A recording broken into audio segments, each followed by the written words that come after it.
First thing we'll have is the roll call, and I'll do that. Commissioner Heffley is absent. Commissioner Brown, Present. Commissioner Combat, Present. Sabansky. Here. Commissioner Tips, Present. Ropiella, Present. and myself, and we do have a quorum. And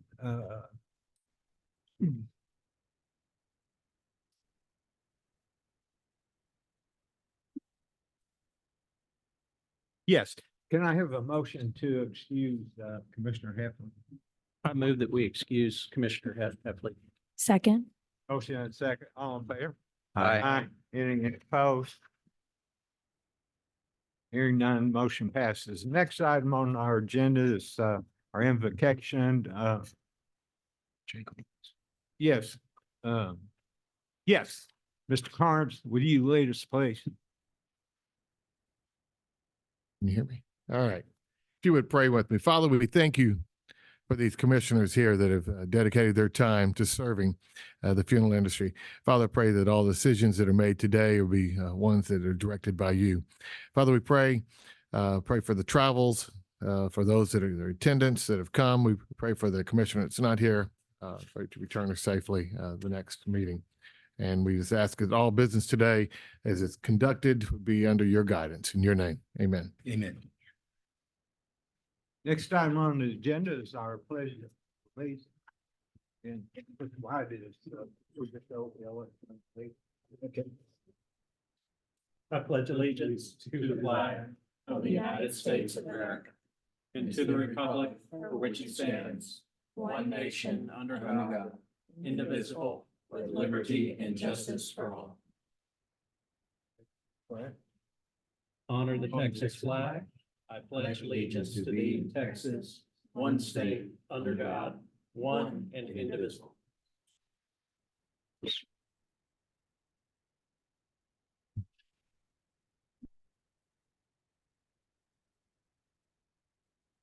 Forgive us, we're not used to these new chairs. We want to sure we land correctly, but we thank you for that. Next item on our agenda is public comment. Comments will be limited to 3 minutes per person.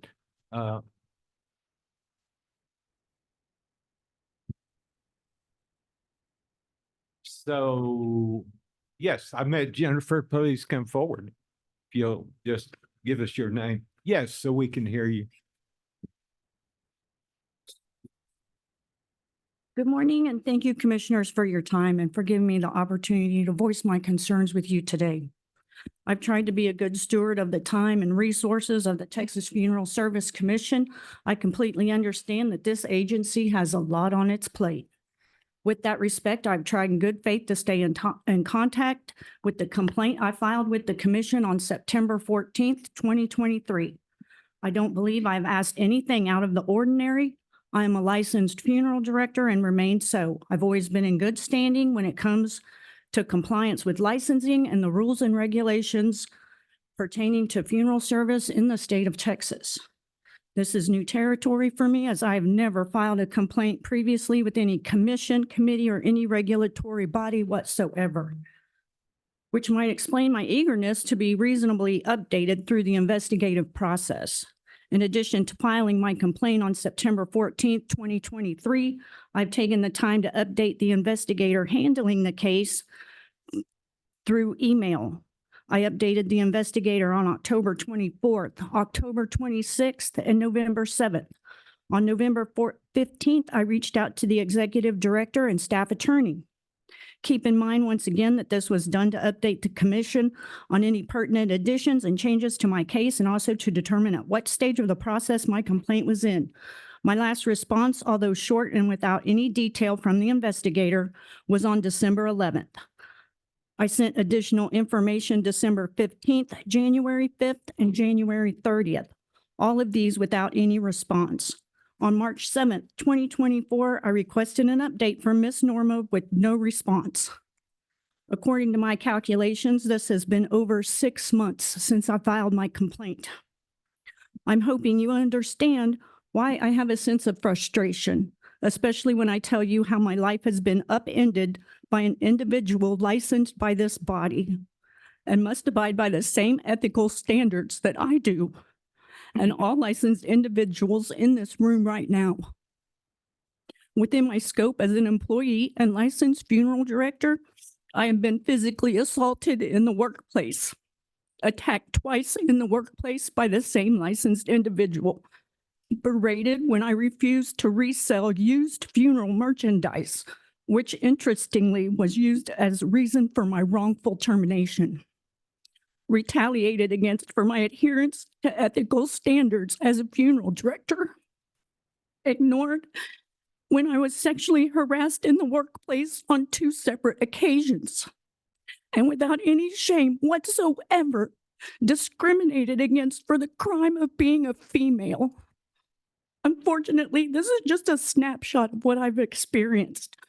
Standards of ethical behavior exist in law, not only to protect the consumer, but also those who must work in such a hostile environment.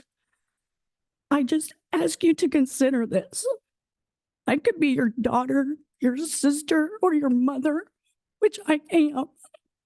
I believe that you would expect better communication and response, especially considering the facts of this case. Commissioners, all I'm asking for is help because it's not just me, but I'm trying to protect others from what I have experienced in this particular workplace because one provisional has already been sexually harassed and is still there in this particular workplace by the same individual licensed by this commission.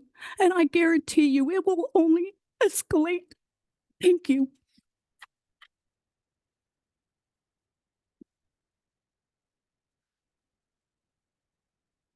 Thank you for your comments. I'm sorry you're having such a difficult time.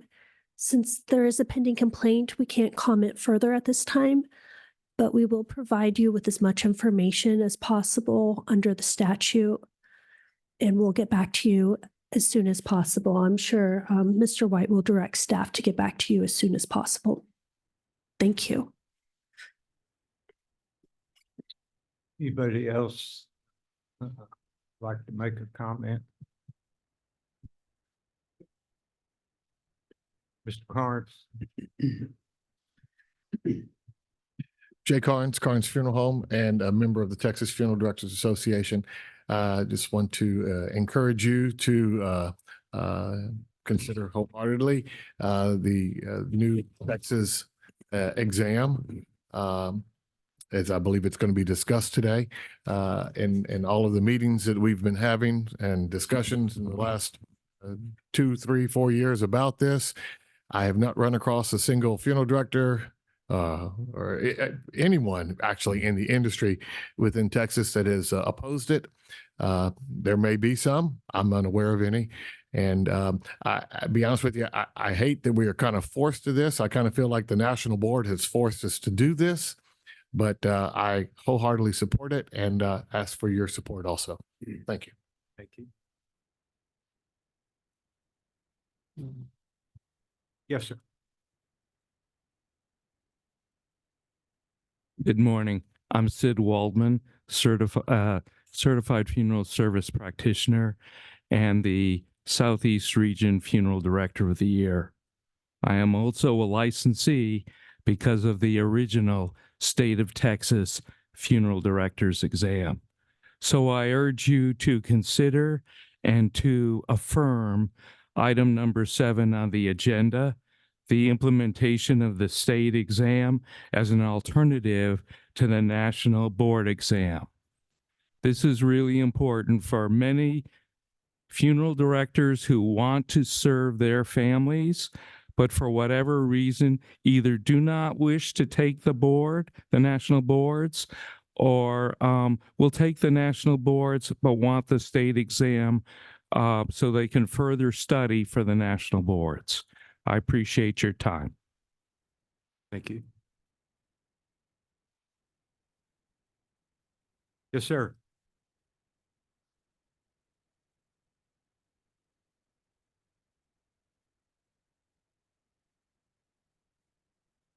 Good morning, Commissioners. It's good to see all of you. My name is Tim Baker. I'm a licensed funeral director with Carnes Funeral Home and a member of the TFDA. And I'm just here to ask again for your support for agenda item number 7 today for the instituting and approving a state board exam for licensure of professionals in our industry. This is not looking to replace the national board. It is looking to be another option for individuals within our state to be able to take or have another avenue to licensure. We see this as an avenue that will help us expedite getting professionals licensed into the workforce where all of our funeral homes are desperately needing licensed individuals. Thank you for your time. Thank you. Anybody else? Wayne?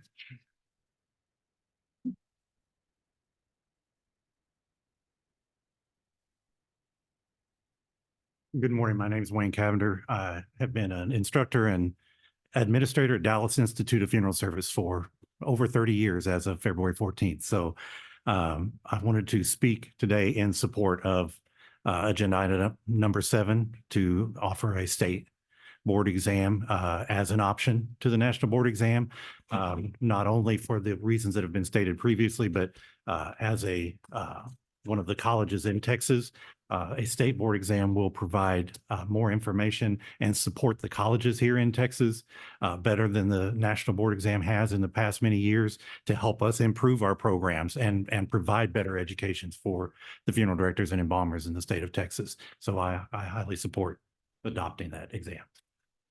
Thank you.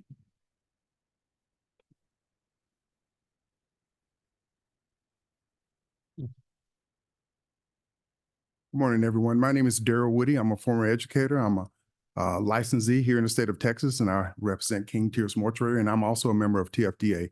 As being a former educator, I do realize that there's a deficit when it comes to meeting the needs of the state. As we know, Texas is one of the fastest growing states in the union. With that, as we can see, the number of deaths increase, we need employees to be able to fill those gaps. And so by you approving the state exam for us to be able to administer that, it will give an alternative means for them to be able to become licensed in the state of Texas. Let's ask for your support. Thank you very much.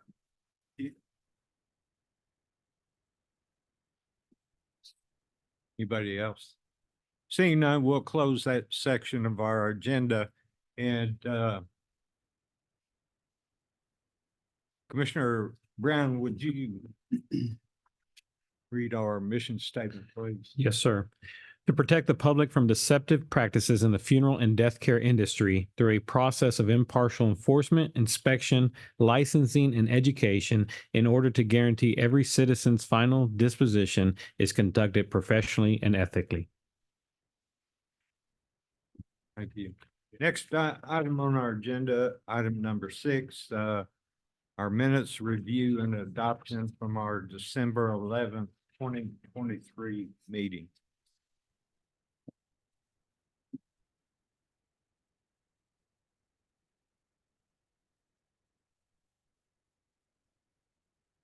Mr. Chairman, I move that we accept the minutes. Motion by Commissioner, OPL. I was gonna say Dr. Ali Aziz next on agenda. Yes, OPL. Is there a second? Second. Second by Commissioner Tibbs. All in favor, say Aye. Opposed, and the motion passes. Next item. Okay, is, you gonna make a comment? He had professional business this morning in the operating room, so he won't be with us this morning. But we did want to provide him the opportunity if he wanted to come before the commission to update the commission from the committee standpoint. Thanks. I'm sorry, commissioners, I'm out of order. Seems like everything I read. Let's back up to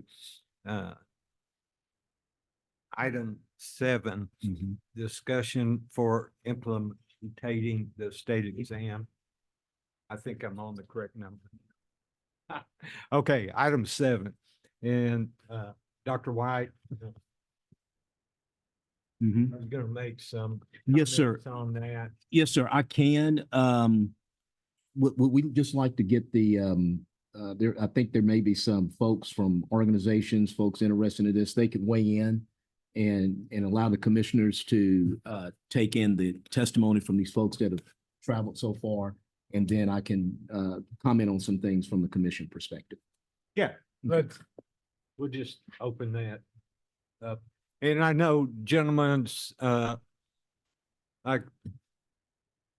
you guys back there on the back row made comments. Harvey, are you going to lead that discussion? Kind of the process that you guys are. Good morning, Mr. Chairman, Commissioners. Harvey Hildebrand, Executive Director of the Texas Funeral Service, Texas Funeral Directors Association. And we have Cody Lepansky with Commonwealth Institute with us too, who's been a member of the TFDA State Board Exam Committee that have been working on this for probably close to 3 years now, around 3 years, in communication with Texas Funeral Service Commission staff and before the commission a number of times the last few years to update you and to on the progress and on the whole undertaking. We are here in support of the commission approving and implementing state board exam as an alternative, and that is alternative in the idea of option, not in place of the national board, but an additional option to the national board. So prospective funeral directors could take either or both. If they want to practice just in Texas, they have the option to take the Texas board, and later if they want to take the national board because they want to be able to go to other states, they can do that, whatever they want to do, or they can take the national board and work anywhere in the country, including Texas. So with that, I can answer your questions or turn it over to Cody, who's been our representative today. Jimmy Lucas, who's a past president, chairman of that committee for the state board exam, and working with the mortuary schools and the other vendors, providers that would be necessary, like eStrategies and others, and the other stakeholders in the public and within our association and affiliated professionals have been working on this, as I said, for a number of years. Any questions? Sure. Here, let me switch with you.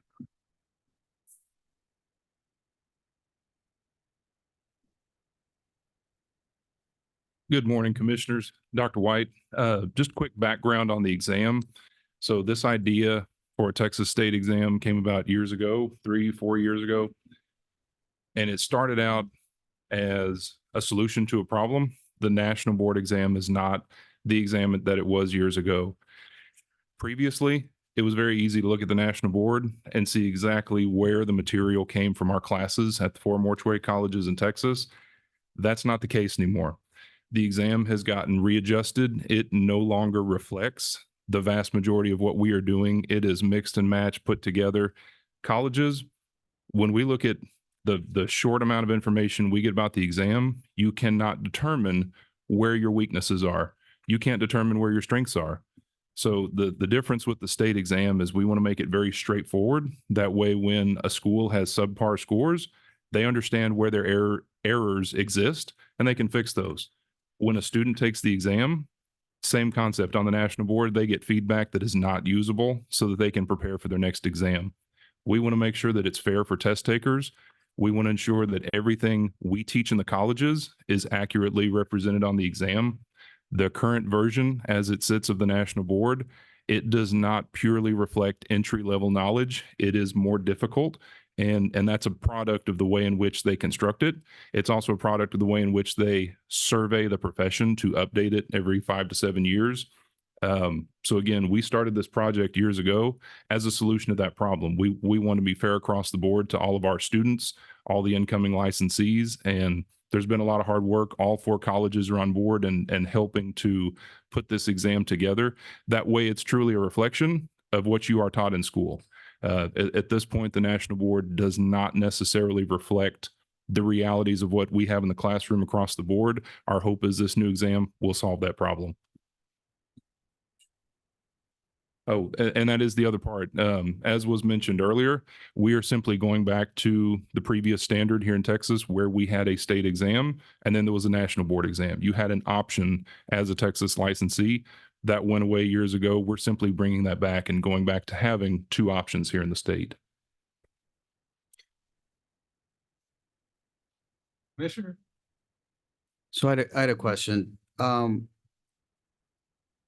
national board, do they get feedback from the colleges around the country, or how does that work? Or Yes and no. They do have meetings. They have seminars. We've given them feedback over the years. Myself, Mr. Cavender, I know we have lobbied them to make some changes, and this goes back several years. They use our curriculum that the colleges use to have a part in their item writing. The difference is they scramble everything up. I'll give you a quick example. I wish I had a whiteboard and I could draw all kind of things out for you. They will give you a report for us at the end of the year, and we can ask questions, but there's very few answers that are provided. This report could say, for example, there's 50, well, there used to be 50, there's 62 embalming questions on the exam. When you look at the blueprint for the exam, those questions in theory could be embalming, anatomy, funeral service law, ethics, microbiology. So there's no way to pinpoint where deficiencies exist. And that's a new thing that they've done within the past, 8-9 years that they switched to this version. And we're allowed to give feedback. We've lobbied them to make changes so that it's a clearer system. But essentially there's no oversight. They create it. And when they create the exam, the educators are left out of the process. well, that was going to be my next question. Where's the I can't imagine Texas is the only one that has an issue with the national board. Yeah, there's other states that have gone this route and made their own exam. Kentucky, Alabama, Massachusetts, and I want to say Indiana might be working on one. Several are doing this project as a result of what the national board has become. Again, we have talked to them. We've asked for change. They simply don't want to change. There's very little oversight. Educators are included in the item writing process, writing new exam questions. However, those questions are then changed, reworded. They have non-educators that then put the exam together and also set the difficulty level. So there is a disconnect between what's on the exam and the level of difficulty that's out there. Okay, one more question. So Sure.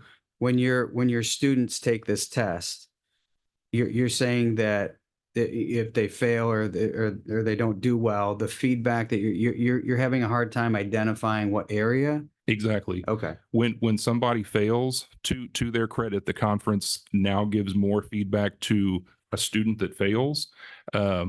They don't give that same feedback to the college en masse, but for a student that fails, they'll get a report of which tasks within the blueprint they missed questions on. And I'll give you an example. A task could say, properly identify the body. And when you go to the blueprint for the exam, if you find that task, it will list subject areas where that question could be written from. You may have 7 or 8 subject areas. It could say microbiology, ethics, funeral service law, business law, embalming, restoration. So there's no way to pinpoint where you missed the material that goes with that question. Okay, thank you. So I do have a question, and I want to say this. I appreciate the work that's been put forth the last couple of years on this. I challenge that comes with the board exam. So, and our need in Texas as well. Let's fast forward. Let's say the commission approves this and we move forward. What's the next step in developing the test, and who's going to have the oversight of that? So right now, we have currently been developing the exam under TFDA and the exam committee. TFDA would be the administrative side of the exam. That's where you would sign up, you would, register with them, so forth. The exam would not be housed with TFDA. That'd be a conflict of interest. We're using an outside company, eStrategy Solutions, who already works with the state of Texas for the state mortuary law exam. They will house the questions, and they will be the kind of back end tech end that has those questions outside of TFDA. It's their software with which you would take the exam. We're still working on the end of proctoring where you actually go to take it. But it would be some sort of proctored facility where you have the exam administered to you via computer. Questions are all housed. They're kept safe on eStrategy's system. TFDA's exam committee, as there are changes in curriculum, which happens every summer. Mr. Cavender is a previous chair of the American Board's Curriculum Committee. I'm the current chair. We know that every summer things change within the funeral service curriculum. So it would be upon the committee with TFDA to review questions. Anything that's now not applicable, drop that question, ensure the new information is there. But it would be housed essentially administratively by TFDA, and eStrategy would have the actual exam. Okay. If I can add to that, the main thing TFDA is some entity has to be the legal and contractual responsible party to contract with these strategies, to contract with the test proctor, and any of the other components, vendors, providers that bring this about. That's what we're going to serve as. So we'll just be that organization, but we won't be conducting anything. We'll have to launch a website, invest in those kind of the portals and those kinds of required elements to bring this forward. But that's our role. The rest is all defined by, whether it's the school's role of providing the questions and updating, whether it's the eStrategy role, the text proctor, all that. We're just going to be the entity that contracts with all those and starts the initial investment and keeps the thing financially going as a nonprofit. Yes, there's been a committee that's been working on this. Is that correct? Yes, the committee's been working for year, 2 years, Okay. something like that. It started under Jimmy, so Yeah. at least 21. Like I say, the idea took off a few years ago and talking about logistics, how it might be able to work out, trying to see if this is something we could, get approved with the commission here, seeing if it falls within, legislation and rules, if that's something we can make happen. Once it looked like it was possible, then we got together. 4 colleges are all on board. The key thing is if you go to Mortuary College here in Texas, your school will be a part of this exam, but we're all equal. That way, nobody has a leg up in the game depending on where you went to school. And we've been, again, compiling questions, writing those exam items, getting them into item banks. We're at the process right now of we need to review the banks, make sure they're quality, ensure there's no duplicates, things like that. But there's been a lot of work going on behind the scenes to this point. Last question. So if this was approved today, just an example, how long do you think it would be before that would be available? The hope would be the exam could be available this coming summer. Maybe even September, but summer, late summer, or fall. Okay. 4 to 6 months possible. Okay. So, Mr. White, or Dr. White, I'm sorry. But Uh, James is okay. I can James. call a whole Yeah. lot. Captain White. Yes, sir. Okay. Do we know of another agency? And I have a lot of respect for the work that y'all put into this, but I'm just worried a little bit about the optics of do we have another agency where the trade association is the examining authority? Maybe I'm just unfamiliar with it. I'm not, I don't have an answer for that specific question. When you look at our governing statute, 651.253, 651.254, and even the, if I could hop up to 651.252, we do have got a lot of lawyers now. When I got here, I had no lawyers. Now I got just all types of lawyers in the law. Okay. But it seems that we have jurisdiction, or I would say a discretion rather, and adopting examinations. Okay. If I were to sit and talk to my other colleagues, let's say, for example, over at the Texas Department of Licensing and Regulations, they have lots of exams, and they have exams that run national, state in the same licensure category. And they would suggest that the exams are validated, okay, like all exams of this nature with such high consequence. They go through an independent validation process. They would also say that definitely the Funeral Service Commission should not develop the exam, should not be in the middle of executing any part of the exam as far as passing out testing exam materials and that sort of thing. So, and they would also tell me to, and they've told me this, to be very conscious to make sure that if we have a state exam, there's a level of compatibility as far as the rigor of the exam if there's a national exam out there. So, and those are just a few things, okay? Now, I think our friends here from, yes, sir. Oh, I was just going to comment at the end to add to whatever. Okay.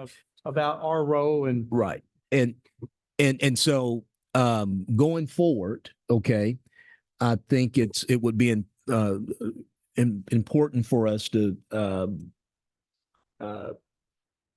really get down on the check boxes that we have to meet. Here's another question. You know, you brought up a very good question, Commissioner Opiala, and get those answers. But I would tell you, commissioners,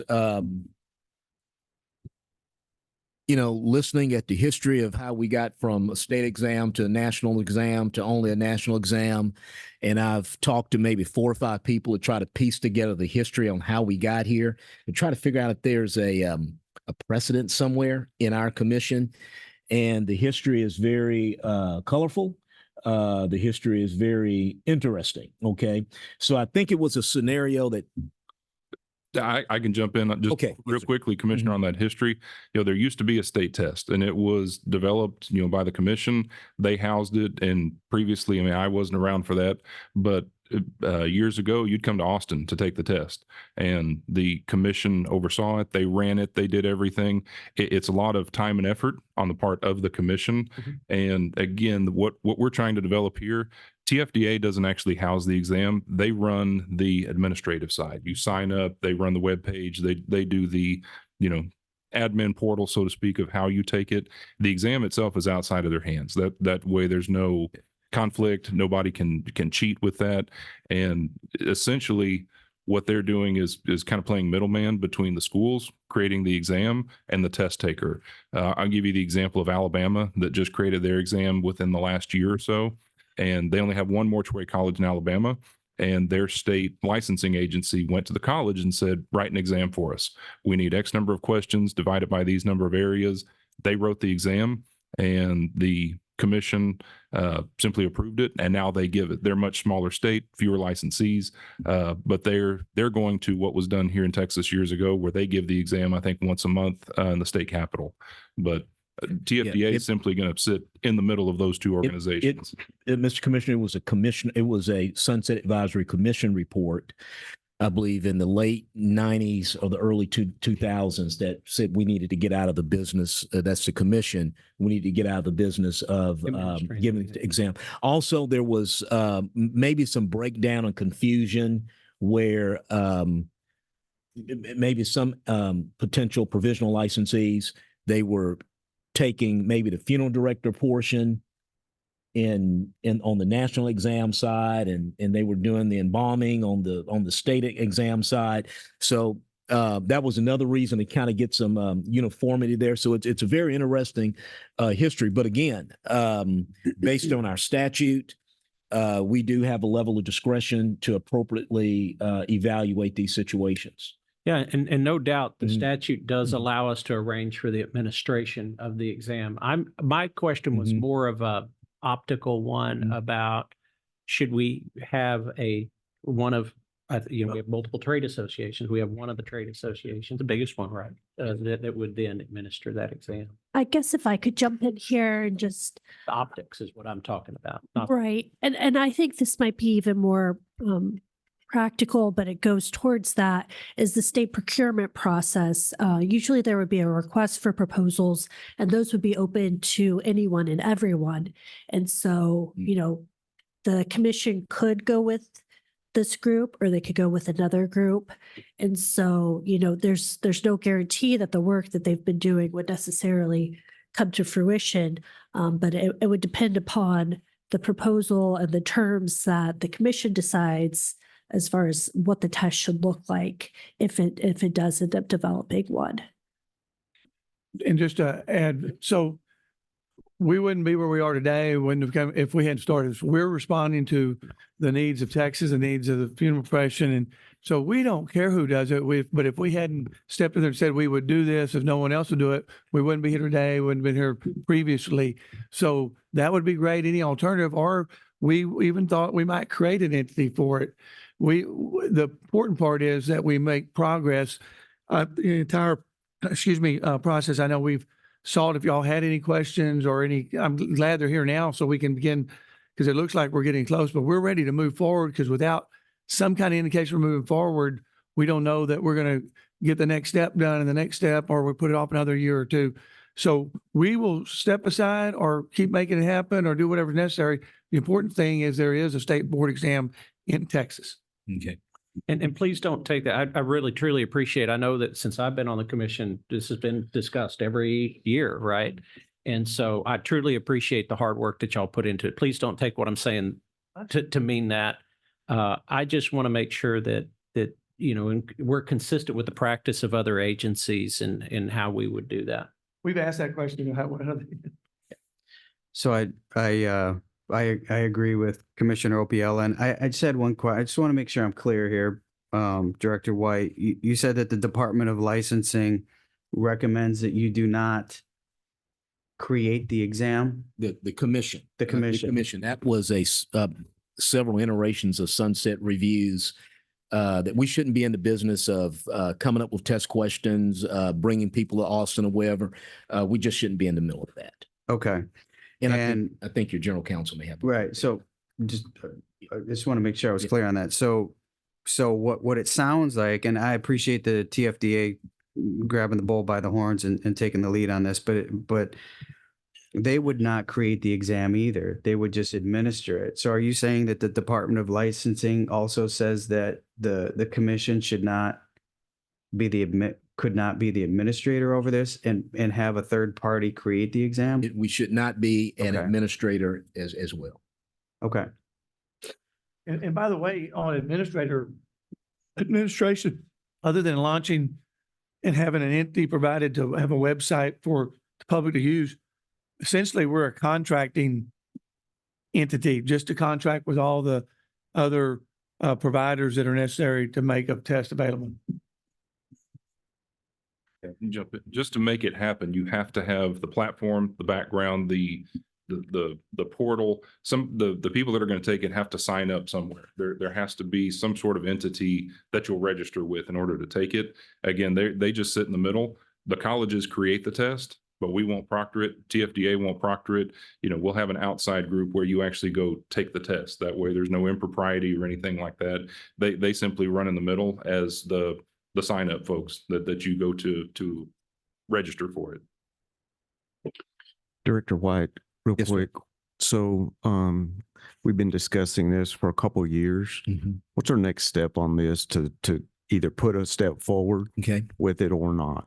I believe your general counsel has brought up some good points about the procurement process. I think as the commission and commissioners of commission to really get a handle on what that procurement process is. Also, just the logistics. A lot of what we're talking about are the tactics, right? But it's just the logistics. How do we as a commission ensure that it's a validated test instrument? Okay. How do we as a commission determine that it is of comparable rigor with other national examinations? And so I just think it's just us working through that and working with any potential entity that's interested in this to make sure we're all on the same sheet of music. Is that something that we can, I'm speaking as a licensed funeral director and embalmer in Texas, and the need for what we're doing here is I want to see where we can go with this soon. Okay. So I believe a few commission meetings ago, I think we identified one or two members of the commissioner among you. It was me. It was, It was me. it was you. Okay. All right. Okay. And so I think what going forward is I can talk with Commissioner Tips and whoever else on the commission that has interest. And we can start talking with having some value discussions with our general counsel about the procurement process and talking with other colleagues of other commissions, okay, about this. And so we have our logistical elements in place too. So we can. Absolutely. Okay. Yes. And one thing that, I mean, I think the procurement idea is something you definitely Yeah. should look into. Also, approving or recognizing, you know, that we're going to go forward and even putting conditions or parameters of what that looks like or what you want that to look like would actually be a step forward, whether that ending up in procurement or whether it is, you know, entities that meet these requirements or these parameters we would recognize them. You know, we don't have to be the only one, but we're ready to start. We could actually start as soon as the commission takes action. We would start pursuing. We've already identified all the parties we need. We have one more party, but now we're ready to start setting up the financial and the contracting. So this could happen as early as August for the first test or early fall. Otherwise, it could be another year or a year and a half. That's what concerns me is that's been happening for a while too. So I'm interested in that as well, unless Commissioner Opiella wants to. Okay. Go ahead. Because it seems like you would have to have a procurement process if we do something like this to move forward. I don't think it's just. Yeah. And talking with other executive director colleagues, it's usually a routine several years, 3 or 4 years, where they open it up and say, okay, here's our exam in such and such and such. And, you know, see who comes forward and their parameters that they have to say, we'll take your exam. We won't take your exam. Okay. And so that's what's I've talked with other agencies when I first got here and I started to hear this about how they tackle it as well. So we can begin those logistical conversations in earnest. I'll load you up with a whole lot of meetings. I do think that we need to act on it if it's something. I talk a lot with our licensee in Texas, and I know we're kind of hurting a little bit right now. So if this is something we're going to do, we need to move on it a bit. Okay. Yes, sir. So would we want to have a motion to direct the executive director to move forward with developing that procurement process, or what? I want to give Who them an actually indication develops that we're moving forward. I just feel like I'm sensing from you that our cart isn't quite caught up to their horse at this point. Or we got a lot of carts in the office. Okay. We got a lot of carts in the office. So I think in that meeting, you were very clear that a lot of meetings, you've been very clear about being very interested in this, wanting to see this occur. So I think, you know, we can just start getting after it with the commissioners and that want to be involved in this logistical process. And we just start having the meetings. You know, we can do this via Zoom, like we've done other situations, Commissioner Combis, and just get it moving. But I would like to, I think it is important because I have heard other executive directors talk about this procurement process. I would like to make sure that's part of it as well. And I guess if I can just say, timeline wise, I've heard several comments.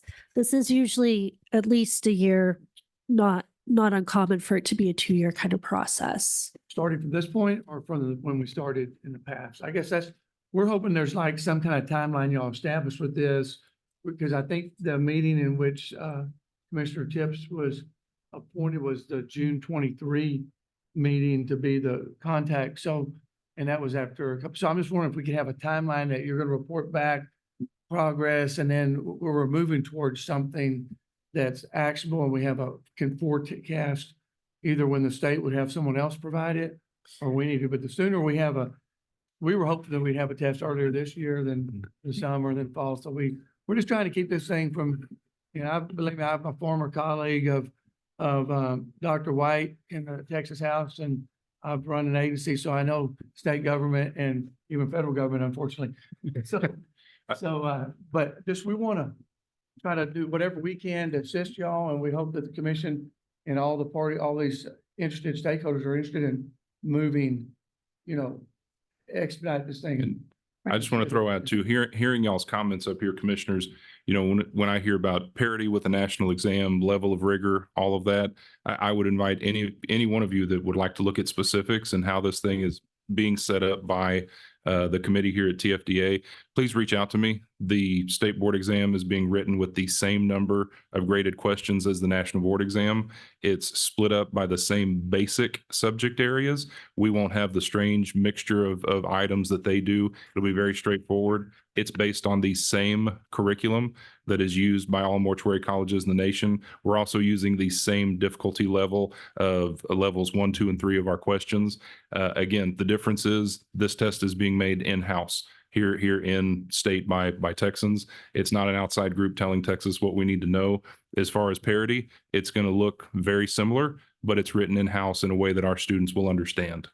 And that's a perfect example of a requirement. Y'all could, whether it's through a procurement or through a commission action, recognizing and approving the implementation, you could put the guidelines. It's got to have these elements, this parity. It has to, be rigor, whatever. And some of the things that Cody's commented on, those are the kinds of things that, and we can help provide other resources to be resource to provide what those guidelines would look like. And I haven't had the pleasure of meeting with you all about this since that meeting in June. So maybe we could do something like that and collaborate and give the commission something to really study, where you're laying all this out in writing so that they can, we could answer these questions. But again, then we also need to consider procurement. Yeah, and I don't want to be a buzzkill, and I realize the efforts that's been put in. But as we're contracting, it needs to be an arm's length contract. Is Okay. kind of sitting on opposite sides of the table here, and we want to make sure that we're providing the best value to the state of Texas, to the taxpayers. And so there are opportunities for collaboration during the procurement process, but there are different times when there can't be as much communication. Okay, yes. So I just wanted to throw that out there. This is the first time it's come up, and I actually think it's great. One of the options it's the first time when we've asked and saw, what are we looking for? So this has give us more clarity probably than any other of the meetings we've had and communication. So I think that's been helpful. Right. And just to go back to the statute that Mr. White was referencing, there's the option for the commission to develop it or for them to develop it by contract. And I think we all know, given the staff size and the expertise that's involved in developing something like this, it would make more sense to contract. So I think that's where I would advise at this time. So then who would come up with the parameters of the procurement? I think that's part of why it takes a while. That's something that we can't really outsource. So that would still need to come from the In-house. commissioners, yes, and staff in-house. Would it be like rules, or would it just be internal? I think if you're just like any other contract that you try to get with a state, everybody, there's a window of opportunity. You apply, this is what's required. This is a minimum requirement. This is what you need to have. These are the type of licenses or educate, whatever it is, all put in there, and then people apply for it. The vendors or whatever. But would that be us that would do that? Yes, and I think we could request some assistance from other agencies that have their own licensing exams. We're not, recreating the wheel. But as far as what is funeral mortuary specific, those would be, provisions that would have to come from us. So the way, and maybe I'm totally wrong, but the way I'm understanding it is that the TFDA is talking about the administration part, and there's a third party vendor who would create the test, correct? They would put it together and They would house it. put it together and they would house it. It wouldn't be as you guys are talking about it right now, the TFDA doing that. You would just be the administrator of this process. Somebody else would create the test and administer it. So what I would be thinking is that we would create a procurement for an entity that would administer, not create the test, because they're already saying that there's an entity out there that would create it. They're just they're becoming that administrator to allow them to create the test and take the next step forward. So my understanding would be if we're going to develop a procurement for people to apply for, it would be entities that are administrators of these things, unless I'm missing something. Well, if you look at the statute, it's that really in two parts, right? It has the commission shall administer or arrange for the administration of a written professionally prepared examination. Then it goes in and says the written examination developed by the commission or developed by the commission by contract on laws, local state rules, and so on. And so I really think this is probably two parts, and it can be with two different entities. If you have two different entities, it could be with the same entity. But one part is contracting for the development of the examination, and then one part is contracting for the administration of the examination, if I'm reading that correctly. I don't know that there is a need to go through the rulemaking process for this. I think that probably overly complicates it. Sure, as anything delays it, right? And I think we have in the statute a very specific list of items that have to be covered under the exam. So it's not like we have to come up with the topics for the exam and specify that to the vendor. But I think we could do that, and correct me from staff, we could do that by an RFP. There you go. Well, I would want to defer first to staff and general counsel on that. To your point, where, for example, we have the Texas mortuary law exam. Okay. The commission is not in the middle of passing out pencils and pens and Scantron sheets. We have a vendor that totally handles that. Okay. Now, from time to time, that is the mortuary. That second part is the mortuary law right. exam. Yeah, Yes. and from time to time, we will revise questions to submit. They also will be involved with helping us to make sure that the questions are appropriate, they're validated, all of that. Okay. How does this process impact that exam, or is it going to be still freestanding, or is it going to be integrated into? Those are two separate exams. Separate exams? Yeah. And that group that does the Texas mortuary law exam, that's who we're using to be the house of those questions. Again, we create them as the colleges, and then eStrategies, same group that the commission works with for the mortuary law exam. They will house those questions, formulate them into banks, and they will be the ones to take what we create and turn it into an exam. So it looks to the end candidate like it's a consistent experience. Yes. It would be similar. eStrategies does not offer in-person exam taking. They don't offer proctored locations. Texas mortuary law exam is a computer-based test that attempters, they take it at home.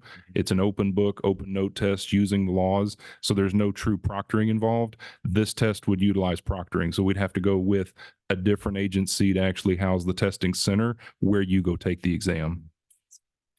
Well, it sounds like we already have a vehicle in place for that. If you talked about the Texas mortuary law, I'm sure that whoever that vendor is, there's an RFP that they have to apply for. It's not once you win it, you get it forever, but typically that's not the way it works. It's a year or 3 or 5 or whatever it is, and then they have to reapply every so often. So isn't that already in place? So couldn't we just I would do that. I would defer to council on that, all councils up here, okay, on that.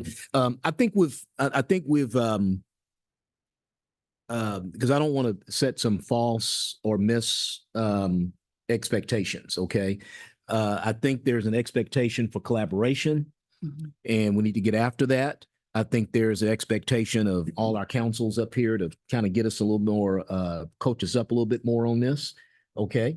And let's just get after it. I think it's, to Commissioner Combes's point, I think it is, if there is an expectation, Mr. Chairman, that we have something concrete to come back to you when we meet again in the next quarter. Hey, we've discussed this. This has happened. Council Kemp or Council Kelly, could you give us the ABC on the procurement process? We have all of that and we're moving forward so we can give certainty to these folks and to all of our potential licensees. So I think that should be our expectation. We need to just get after it. Oh, exactly. Yes. Exactly. I think. Okay. Yes, sir. So is that Commissioners Tips and Sapansky, Vice Chair? Sure. Okay. All right. So y'all have any questions, Harvey? I think is it clear as mud or? Yeah, the important, I think it's on the next agenda and we'll report back and hopefully we can, if it's a procurement, it sounds where Commissioner Opella was going is the way to go. I mean, I like where that's going. I think the fact that you could either do a dual, Opella, you could either do a dual procurement or two separate ones or one now and one later, whatever y'all end up doing. We just want to see it move forward and we're here to help. Thank you very much for hearing us today and for y'all's consideration and time and effort. Thank you. Commissioners, Dr. White, thank you guys. Thank you. Thank you guys for all the work y'all put into this. Yes, sir. Over yet.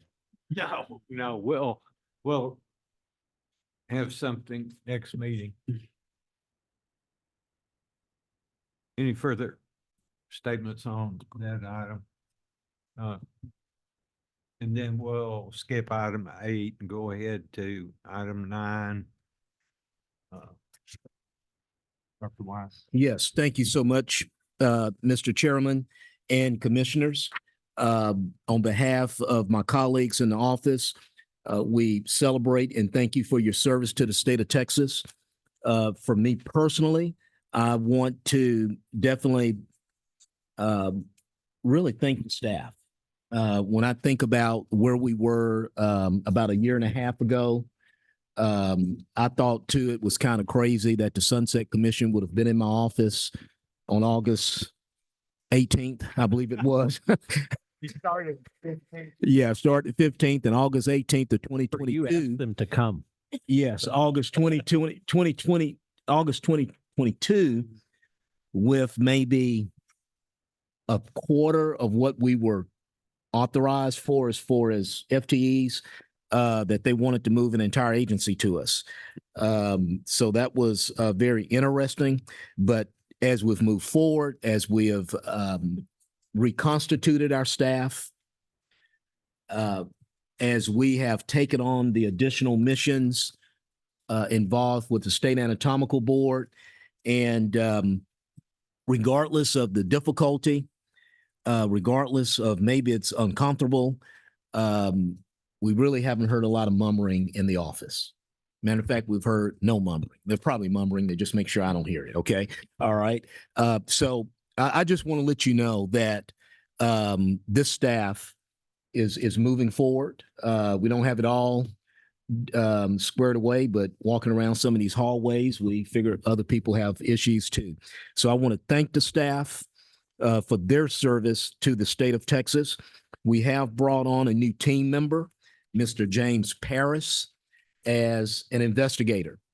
And one thing that I talked with y'all about, maybe during the interview, definitely during commission meetings after my interview is that we were just not going to hire people just to hire people. We got 11 FTEs. We just got to have 11 people up here.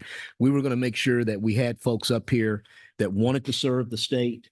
This is a noble profession, wanted to serve the licensees of this state, and folks that had a heart for the people of the state when they call the office. They may not have all the answers at that same time, but they can at least have the ability to sincerely exhibit empathy to folks that call. Okay, so we've brought on Mr. Paris, I believe about a week or two ago, and he's diligently going through his training process to become a very, very good investigator. He's a veteran. He's an officer of armor.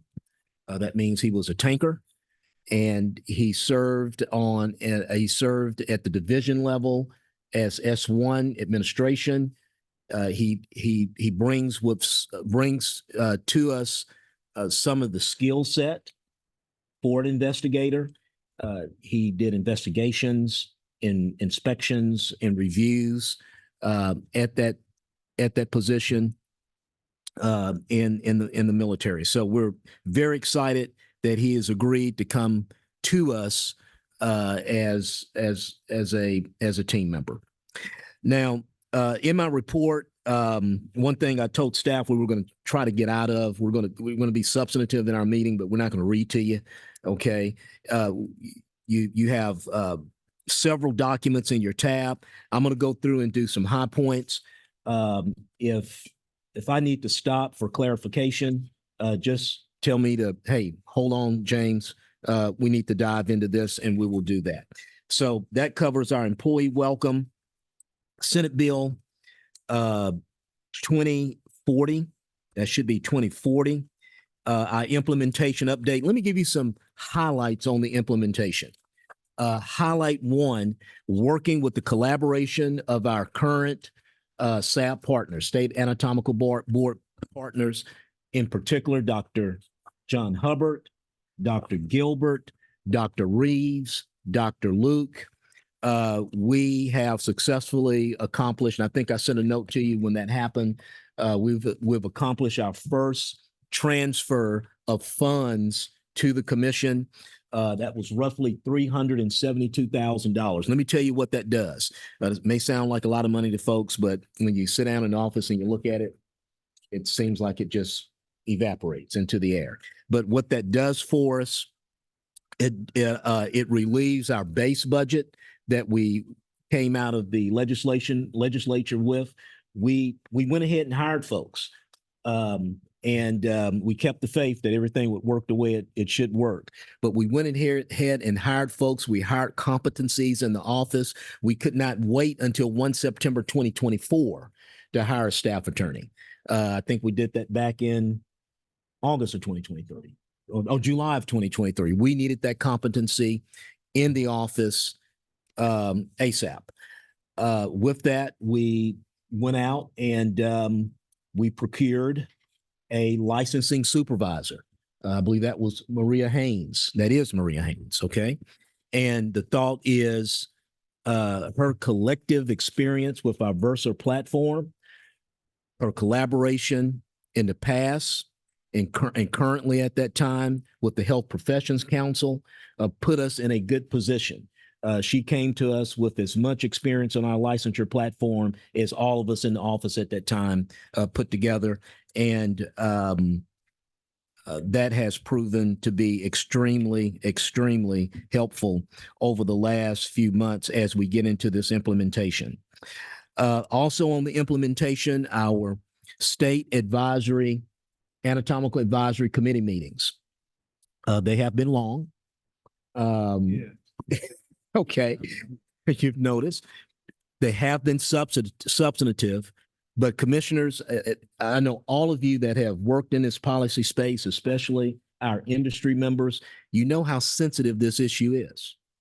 We're talking about our decedent Texans, either while they were alive or their families have offered their bodies up for medical science and scientific research. And our our commission's mission hasn't changed as far as the dignity and respect of our Texas decedents and consumers in this state. And so with that, we've had 4 very, very long and substantive committee meetings. I believe at our next meeting, we should have some items for you to review as far as rules going forward for the State Anatomical Advisory Committee. And let me just go ahead. Well, I'll wait till we get to the first and second quarterly reports to do that. But one great thing with Ms. Hartsfield, Ms. Kemp, she got married over since y'all been out of Austin. Mrs. Kemp and Mrs. Haynes working together. We have established these meetings to allow the public and stakeholders to weigh in. Okay. And doing that, we've learned a lot. And hopefully, as you guys go back and look at the commission meetings online, you can probably listen at 30 minutes at a time and come back a few days later and listen to more 30 minutes and really get an idea of what the commission has stepped up to help the state of Texas to do.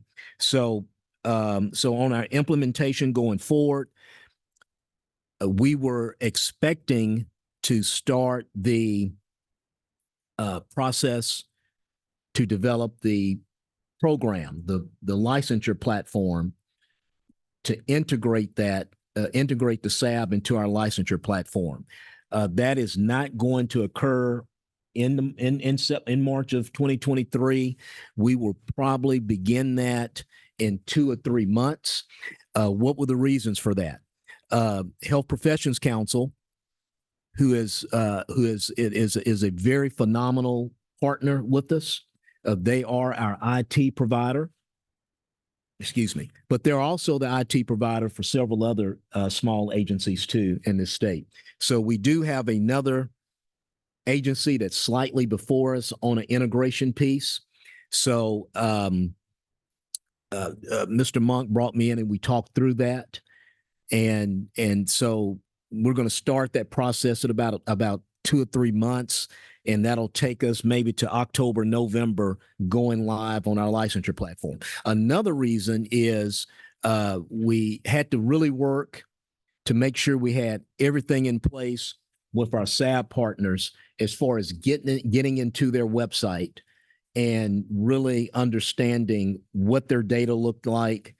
And that's what HPC is doing at this time. So we are we will be in a position when it comes 1 September 2024 or before, where we're going to, and I think this is a blessing in disguise, Mr. Chairman, we're going to bring their current, their current program, their current website, we're going to bring that in-house. They will continue processing a lot of their application processes as far as tag tracking, the registering of decedents. They're going to continue using their current process. I think that's going to work well, where Ms. Haynes and her licensure team can learn more about what they've done in the past, and it will give our HPC partners more time to really look at the data transfer and that sort of thing. So we're just going to bring that under our roof to continue the continuity of operations that the SAB expects come 1 September 2024.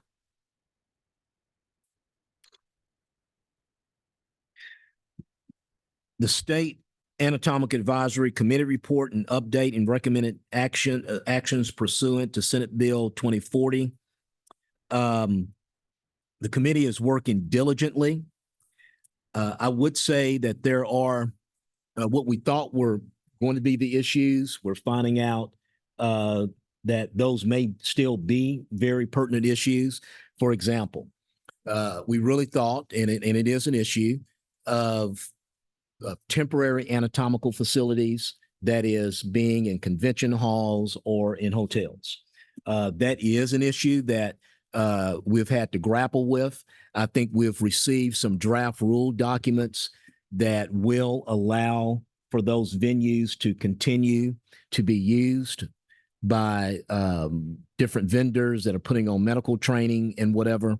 They have to meet the same requirements as far as ventilation, security of the decedents, preventing the visibility of these decedents to the public. So they still have to meet the same requirements. Saying that, commissioners, we are finding out some things that we really do need to drill down on. And let me start with some that are the most current. For example, out-of-state transfers or exportation of decedents or decedent specimens outside of the state. This is a action or activity that has been authorized under previous statute and rule. Okay. And to the extent that we can on all of these rules, commissioners, we are trying to first pick up the current SAB rule and run with that. I think there was an expectation that that is what we were going to do, but we really haven't been able to do that in a lot of cases. And the reason why is the State Anatomical Board, founded a few years after we were, I believe in 1906, it's really been an organization or agency of primarily made up of academics, teachers and lecturers in medical schools and that sort of thing. And so there was a level of familiarity with different individuals that they worked with. So we looked at their rule. We believe their rule was sufficient with the expectations and the environment of the SAB in the past. But going forward, we do think that rule needs to be more robust. Okay, especially when we're talking about taking decedents out of state. If you go back and read Senate Bill 2040, Mr. Chairman, yes, someone in the state of Texas can raise their hand and they can say, I want my body to go to Texas Tech. And it should never be, no eyes from Texas, University of Texas should ever look at it. And you can make that request. However, in statute, for those decedents that are in the will body program, this commission has jurisdiction of those decedents. So I just want to impress upon you that's probably new territory for our commission. In the past or currently, it's our highly professional and able funeral directors and their establishments that have custody of the decedent. So in this case, even though they are not stored in the office downstairs or upstairs, okay, they are at the will body program of choice by the donor. But we have jurisdiction of the decedent. We're the ones that are ensuring that if we're doing an out-of-state transfer, that one, the educational needs of this state have been met, that the consent donor form approves of an out-of-state transfer, and wherever this decedent is being shipped to, it's an authorized facility in this country. Okay, so that is a responsibility that staff has to take on under your behalf. So out-of-state transfers, I've really asked some of the state advisory committee members at our next meeting. We hope maybe we can do that on April 25th in Lubbock. Chairman Cumbus or Commissioner Cumbus. But we really need some more robust language that really directs staff how to handle these out-of-state transfers. Otherwise, it's just a toss in the air in the executive director's office, and we don't want that. Okay, so that's looking at numbers wise. Say again, sir. What are we looking at numbers wise as far as exportation? Dozens.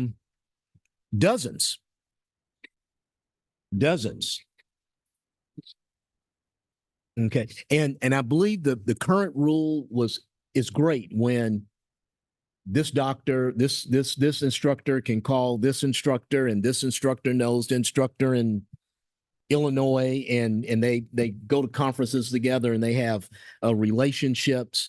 That was probably good previous to us getting the program, but we need a rule, and I'm charging the State Anatomical Advisory Committee to kind of really nail that down before the new academic year comes up, which should be August of 2024. Also, I think another important issue that the advisory committee will deal with is the final disposition.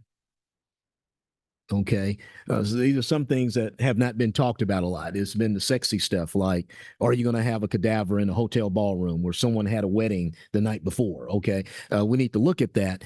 But I will tell you, commissioners, I have gotten a few anatomical facility requests for inspection applications. And I've been intrigued on how that anatomical facility is treating or dealing with the decedent or the specimens of the decedent after they're finished. There was one situation where the anatomical facility owner or manager said it was going to Stericycle. And I asked, well, what is Stericycle? Well, that's medical waste. And I said, well, I told him we have to do better. I think we can come up with some better options. And I think one option the advisory committee should look at, and eventually this commission should look at, is providing an option. Either you can contract with a crematory, that an anatomical facility can contract with a crematory in their area, have that decedent, what's left over from the research, have those cremains shipped back to the Will Body Program or the NATO, or just ship those remains back to the NATO or the Will Body Program, and let those entities go through the final disposition process as outlined by our donors. Now, what you will hear from some of our friends, maybe with the NATOs, maybe with the Will Body Programs, well, these people have already signed paper. They've already signed paper, and they said they don't really care. Okay. And I believe that's a policy decision commissioners will have to make, because this is Texas. Okay. And we tend to have some very strong positions on the decency and respect for life. And I think those are some decisions y'all are going to have to make. Okay. Regardless of probably what the donor signed off. You know, once it's gone, you can just do whatever. Okay. So those are some things I believe the State Anatomical Advisory Committee will work on, among other things, when it comes to how we're going to inspect these facilities to the extent that we can. And we've heard this a lot among our SAB partners, treat everyone the same, okay, under the same regulatory regime. Under Senate Bill 2040, commissioners, every quarter, fiscal year beginning 1 September 2023, we are to provide a quarterly report on the progress of this transition. Okay. I believe in your bill book, I think I'm still back on the other end. Okay. I believe in your meeting book, you have the first quarterly report. I do owe you the second quarterly report, because we had a quarter that ended at the end of November. We had one end at the end of February. So the second quarter report is still going through my drafting process. Okay. But you'll see the first quarterly report there. And on that first quarterly report, some folks that proofed it, probably thought there was more information that needed to be in the report. And we thank them for their opinion, but we kept the stuff in the report. And this is the reason why. This may be the only time as a commission, because this quarter report goes to the speaker, it goes to the lieutenant governor, it goes to the chairman or the committees that have jurisdiction of the Texas Funeral Service Commission and the State Anatomical Board. And I do send it to my partner in the governor's office as well. This may be the only time I get to convey to the lieutenant governor, convey to the speaker's office, convey to the legislature the purpose of this commission, the needs of this commission, and the needs of this commission going forward with this transition. This may be the only shot, okay? And so that committee member or that committee staff member that picks up that report and reviews that report and understands that, yes, to continue going forward with this process and this transition, Mr. Chairman, we will need additional staff. And we're seeing it, okay? Because as I told you last meeting, just about every doctor's office, every dental office, maybe every hotel room, every convention center is a potential anatomical facility. And we have to provide our inspectors with Mr. Bass, with the team that he needs to get out there and get this stuff done. So we want to take these opportunities to educate the legislature and statewide leadership of our commission. So this may be, so that's why I may put a little bit more into it, a little bit more information that's probably not SAB specific. It's related to the transition because we have to be able to have the staff and the funds to do it. But I want statewide leadership to know our needs and know the history of this commission and what we have done for over 120 years as far as the dignity and respect of decedents and consumers in this state.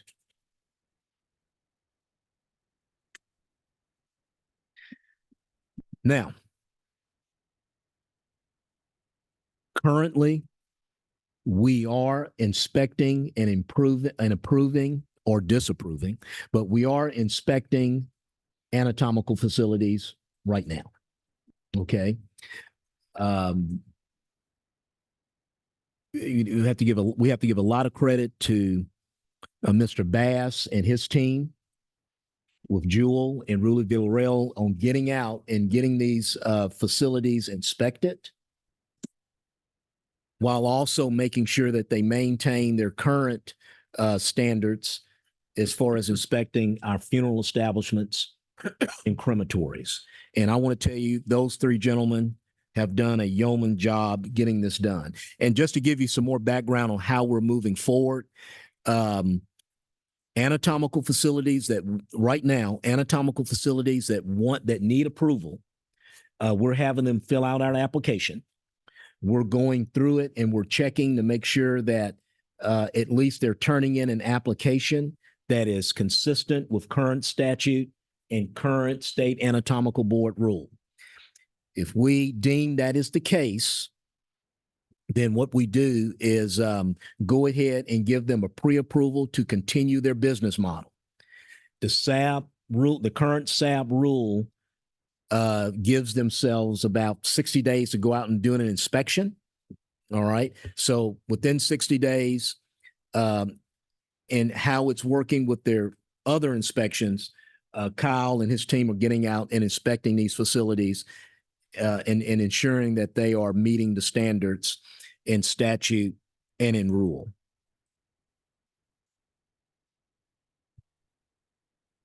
I meant to say this earlier. Mm-hmm.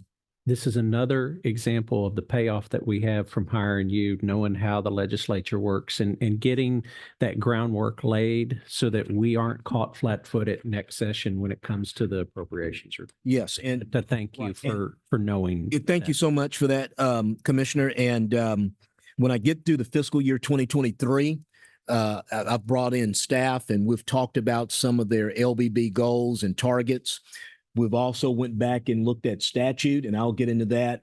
And I think there's some things, we're in the season to do that now with our strategic report and that sort of thing. But let me first make sure that I treat the fiscal year 2023 annual report in tab 6. In statute, we're to provide an annual report at the end of every fiscal year. Okay, so that's what this report is. It's a very basic report on what new legislation passed that significantly impacts our commission, how our licensure team is doing, what has been the progress with our inspection team, and what has been the progress with our investigatory team. And so with that, before I get into just a short overview of that, Mr. Chairman, do you want to go ahead and usually we do a break at about this time. Yeah. I think we're about an hour and a half through. Yeah. Okay. Go ahead and take 10. Will Take that be 10. it now? Okay. 10, 12 minutes. Okay. So do you want to go ahead? I think you can do it, but you want to go ahead and tell us No. the time certain and get gavel out? Yeah. Okay. And just for kicks, people like to hear it. I don't We'll even know. be back at 10:50. 10:50? Okay. 10:50.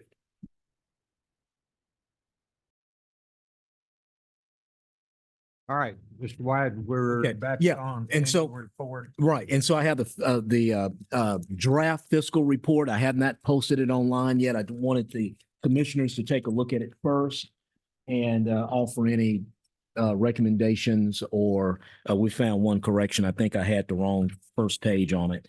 But that's the draft report, fiscal year 2023.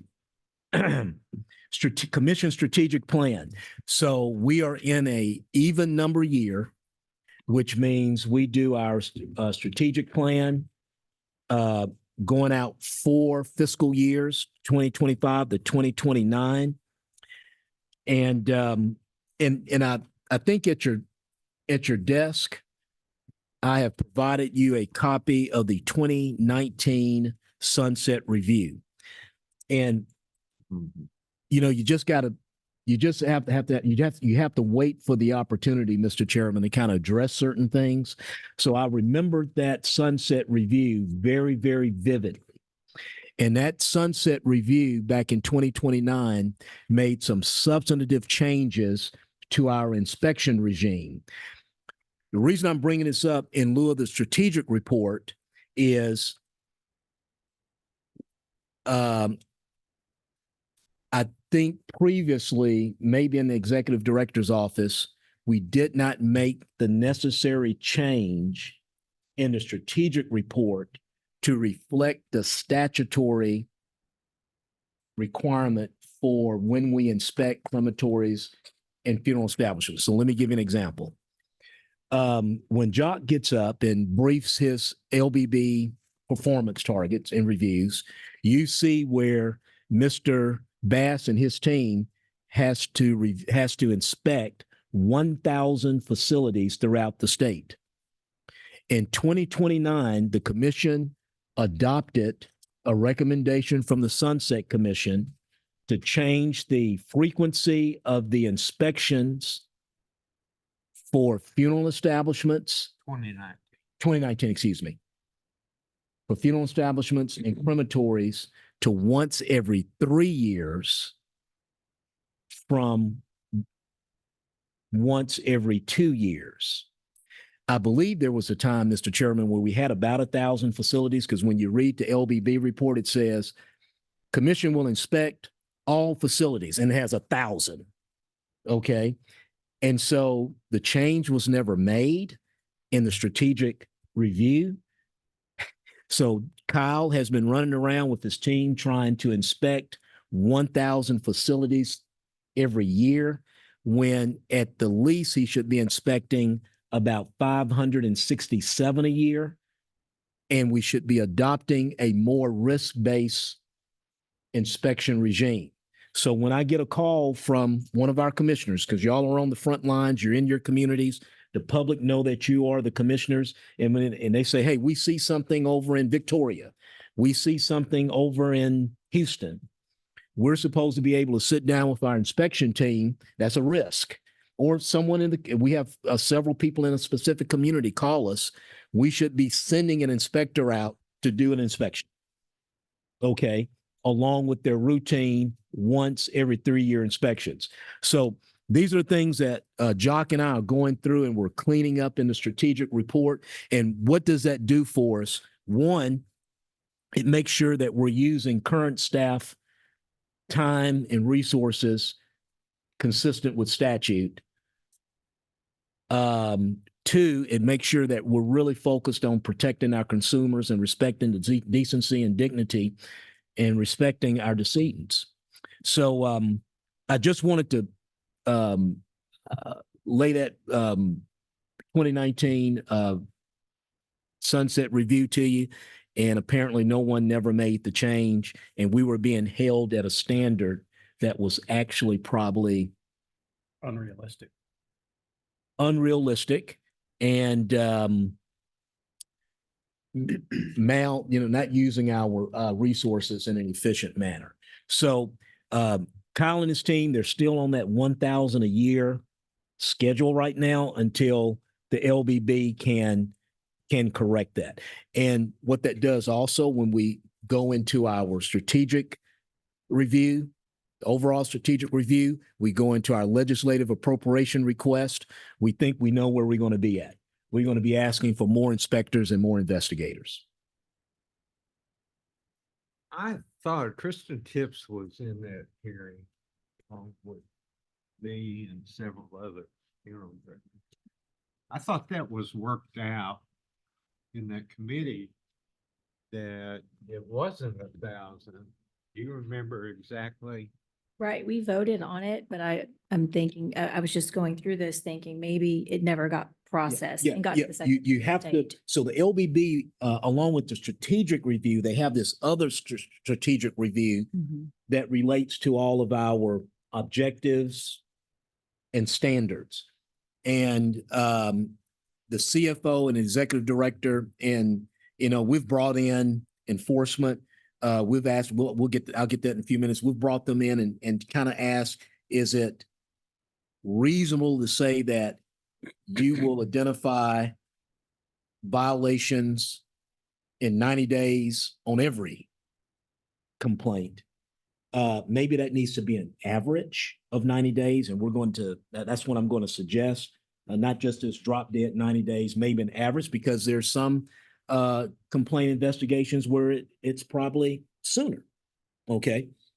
But saying that you have to go into the spreadsheet, and that's what Jock and I are doing right now, and look at each one of these standards and make sure that it's consistent with the statute.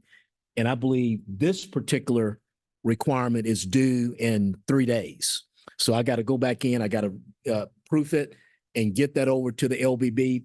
It's going to probably come back to me because I also have to add all of the LBB performance measures that are coming to us due to the SAP transition. Mhm. Okay. Tagging, tracking, inspecting of the facilities, doing risk-based inspections with those facilities as well. Okay. So so Jock and I are having to go in and revise these LBB performance measures. So I wanted to get the strategic plan in front of you. It just got under our roof maybe about a week and a half ago. One thing that was brought to me about the strategic plan from 2022 is that we needed to include a polling or survey instrument of our licensure community, maybe the public. We didn't do that in 2022. So working with Maria, she's found a mass email vendor where when we get ready to do that survey instrument, we can just send it out to all of our licensees. We can send it out to some of our consumer groups. And in that strategic review booklet you have, it has an example of what the survey could include. Risk management program review. I think this is wraps my part of it up after the risk management program review. State Office of Risk Management, they have came and conducted their risk management program review. We did very well. They did give us two things to look at. And when you look through that tab on that risk management program review, we had to update our continuity plan. We have developed an emergency contact, emergency communications tree. So we can disseminate information throughout the commission in an efficient manner. I don't have to get on the phone and call 13, 14 people.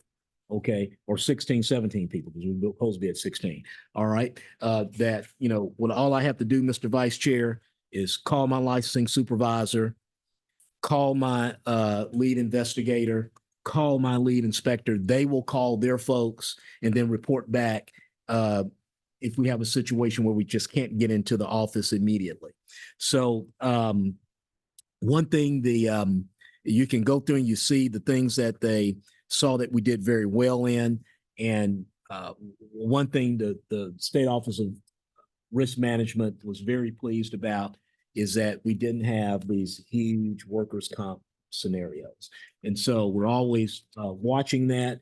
We're always watching on how we stack stuff in the supply closet. You know, nothing's falling on people's heads and that sort of thing. Yes, sir, Mr. Commissioner. So I noticed there was a line in there regarding automobile insurance. We don't, like when Kyle and them go out, they drive their own private vehicles and then we get reimbursed, or are they driving our state vehicles for that? We're in a state procurement pool to get rental vehicles. So we get a very, very good rate. Okay. With Enterprise. We have impressed upon our. So they're not having to drive their own private vehicles as they traverse the no. state with hundreds of thousands of miles. They're driving a rental vehicle, and they get a rate anywhere from $38 to $39, and we make sure they stick to that $38, $39 a day. And what that rate does, they coordinate at least a week before, so they can lock that rate in. And so if they get to the just to let you know, if you see Kyle in a BMW, I have seen him in a BMW. Okay. But he is not paying a BMW two-seater. I think it was a two-seater. He's not paying a BMW two-seater sports vehicle rate. He's paying the state rate, because the point is, when he gets there, because he is coordinated, he's locked that price in, whatever they have there, that's what he gets. And so on the insurance, we do purchase that insurance through SORM. Okay. And that's just another risk mitigation piece. And we're always looking for ways to mitigate risk. And obviously that would probably be cheaper than doing it through the rental car company. Yes.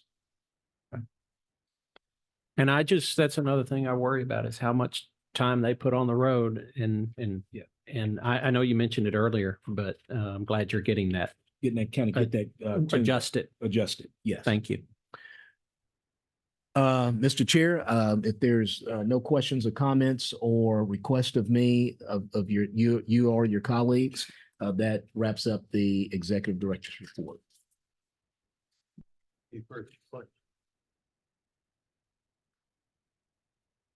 Next item. We have some rules action, I believe. Okay. And with that, I will turn the mic over to Ms. Kemp. That's my question. I know there was some interest in potentially going to an executive session. Do you want me to lay out the rules before that, or what would work best? I would like to go into executive session for legal advice. Okay.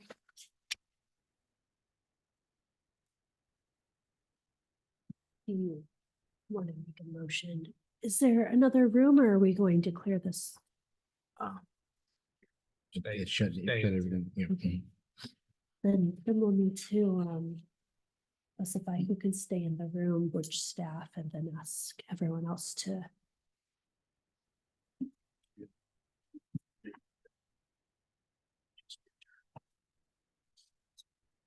And you. Okay, ladies and gentlemen, we are going into executive session, pull that word. It's 11:09 a.m. and we had asked you to leave our meeting room during this time, and when we're done, we'll call you back in if you'd like to. So, thank you.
Okay, 12:29.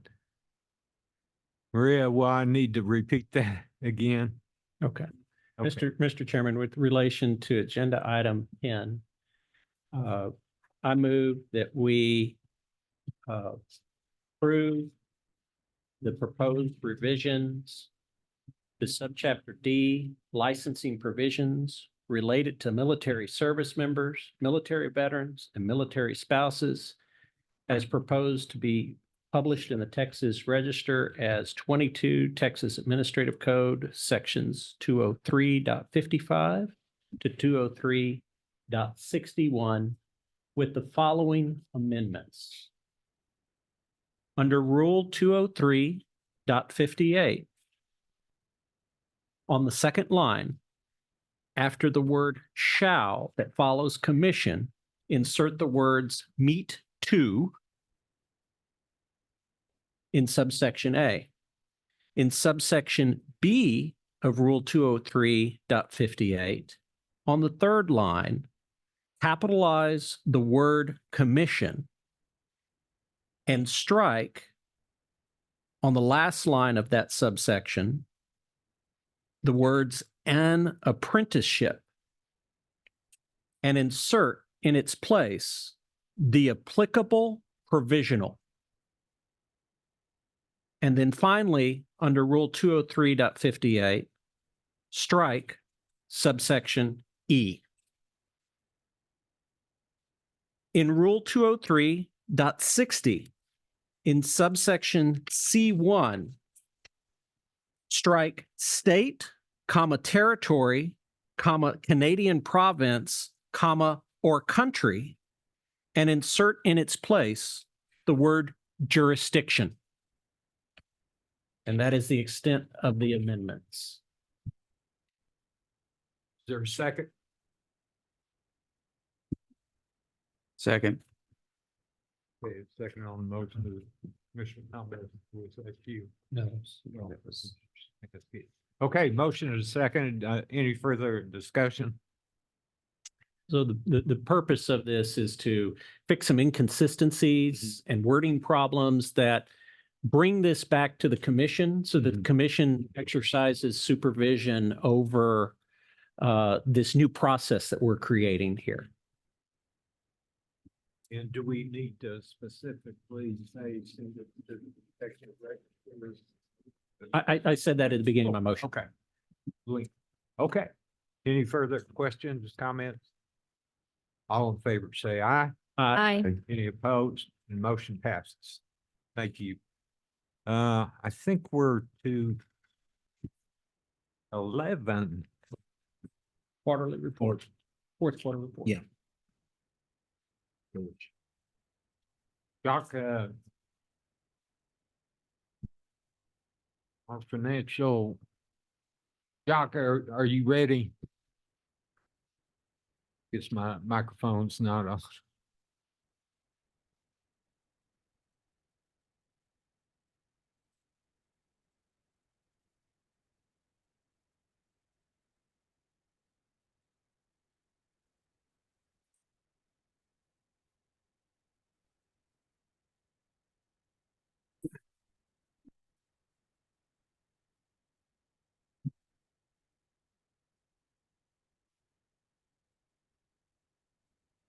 Good afternoon. My name is Jacques Noah. I'm the Chief Financial Officer. It's a pleasure for me to present to you the financial statements, and it is about the operation budget. In September 1, we received the fiscal notes, and we translated the fiscal note into the first table that we have here.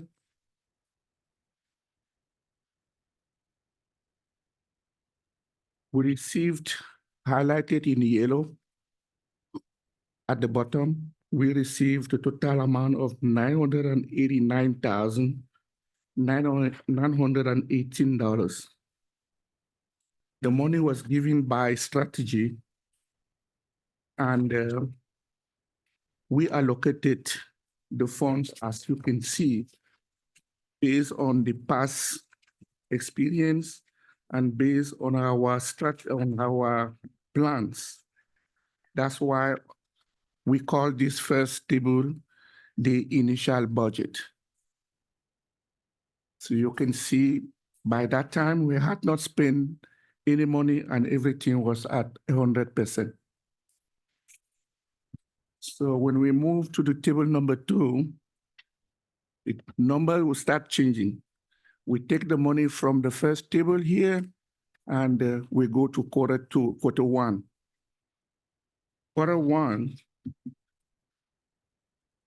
we spent a total of $249,615.22. That is a total percentage of 25% for 1 quarter, which means that we were really doing good because 1 quarter is 25% and we were in target. So we get these numbers from the FMX, we reconcile the numbers and we put it in the Excel so that we can control and track our numbers, our budget.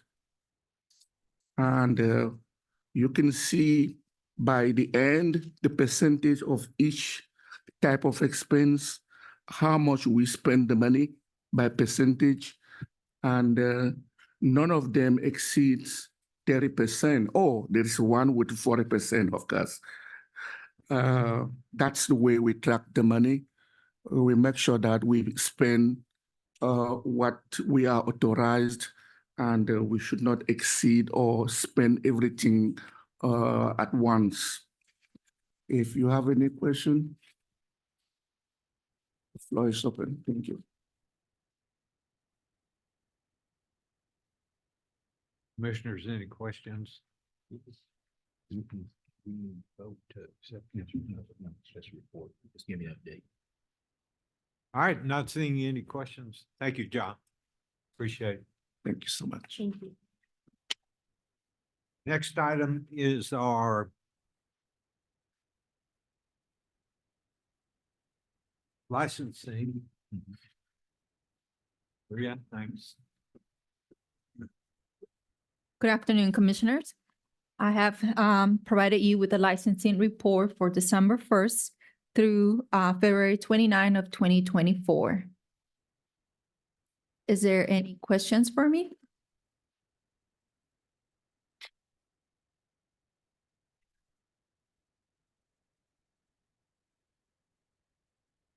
I'll take my leave.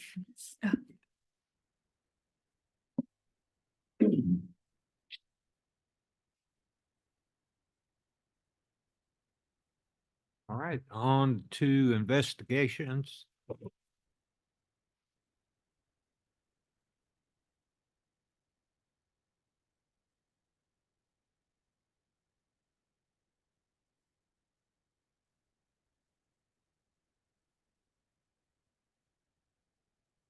Good afternoon. I believe y'all have our report in your notebooks. Yep. Are there any questions I can answer for you?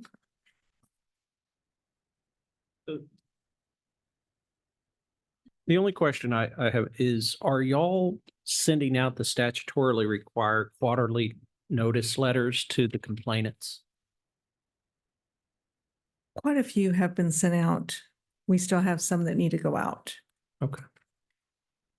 In light of some of the public testimony today, I wanted to make sure that, our statute requires that we send quarterly updates to all complainants, and Right. unless it would compromise the investigation. And so I just wanted to make sure that was happening. Mhm. Okay. Okay. Any further questions on No problem. this section?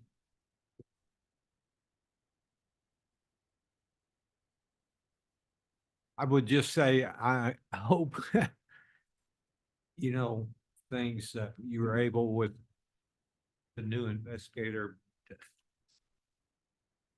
charge through, that's not the right word, but things would be helpful and be able to accomplish our goals. And Yes, sir. so, thank you for that. Thank you. Thank you. All right. Compliance and enforcement. I think that. Nope. Inspection. Yeah. See, it's not my day. Kyle, I'm looking at him.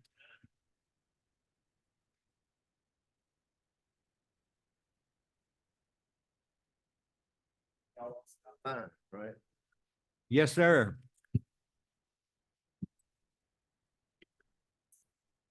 We went ahead of what we were expecting this quarter. Accidentally, and some of them are the anatomicals. That 10. Gonna ask you about that. How's that? Like I say, it's fascinating. I'm still learning it. But I don't think James has sent us on the really good ones yet. Yeah. So how many have you done? Mainly, I want to say 10, me and Jewel. And I don't think Rudy's done. Has Rudy done one yet? I just think he's just been on a Oh, the one, the nephews. Right. Mhm. Are they reflected on this report? Yes, because they're reflected on my schedule that Jill turns in. They give me a schedule of what they did, the date they did it, if there was a deficiency. And I add all that in to this report. So I'm curious, when you go to those funeral homes are expecting you to come. They're not. They're not. Okay. So how has that been? Been easy for me. Are they accommodating when you go through your inspection? Some of them are pissed, but like 1 out of 80. Okay. But You're asking about the anatomical? Anatomical, The yes. anatomical, no, they're inviting. Okay. They're the ones that I've been to are there's the mobile labs are more than willing because they send Kemp now, Miss Kemp, all of our the applications, and she sends them to us. And when I'm in that area, I'll call them up and make an arrangement because they've already filled out everything, and we'll go through it. There was one in UT in Dallas, and they converted a whole floor. Is it UT Southwestern? UT Southwestern. Okay. On Harry Hines. And I mean, it's going to be, they put a lot of money into it. Mm-hmm. Very, very big. And it was like the biggest prep room I've ever seen. Yeah. but they were stations. So that's been well, though, received well. Yes, Okay. yes, it's been very well received. On your report, Kyle, what does CE stand for? Commercial embalming. Commercial embalming. So that would cover these facilities or no? Where are they located on your report? The anatomical facilities. They're just on the schedules that I give the guys. I don't have a schedule with me, but it's a schedule that you'd put the city, like Mr. Bass, San Antone, and then Mr. Bass, I think what he's asking is, would the anatomicals that would they go under the funeral home inspected? Would they go under commercial embalming inspected? Where on this list, those 10, where would they be?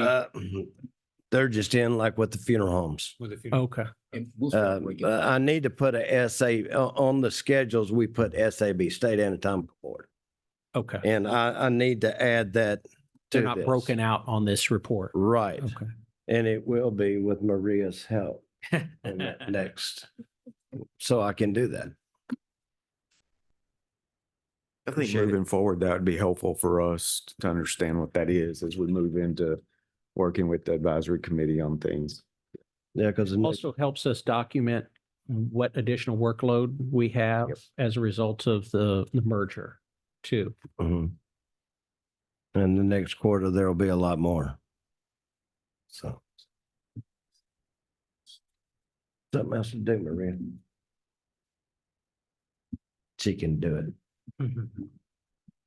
And I guess by your statement that James hasn't sent you on the really exciting ones means that our licensees are actually complying with the statute by and large. You've had good experiences. Is that correct? Right. And I mean, I haven't had a bad one, haven't disapproved any of them. Good. Of course, James told me to watch out for a couple of them, and I do. So. Well, I think that's a credit to our licensees, and I think that needs to be recognized as well. Too often, people that come before us, we get complaints, right? And so this is kind of the positive side of it, that when you're unexpected and you're, what's that Santa song, when nobody's watching or when somebody's watching, we're watching. That's the funeral homes. And this is good. Yeah. I just want to make sure that we highlight the positive as that it's coming out of the inspection process.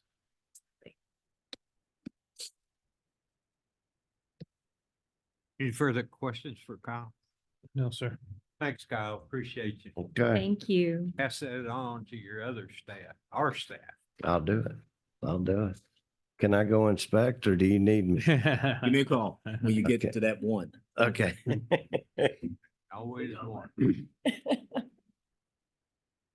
Okay.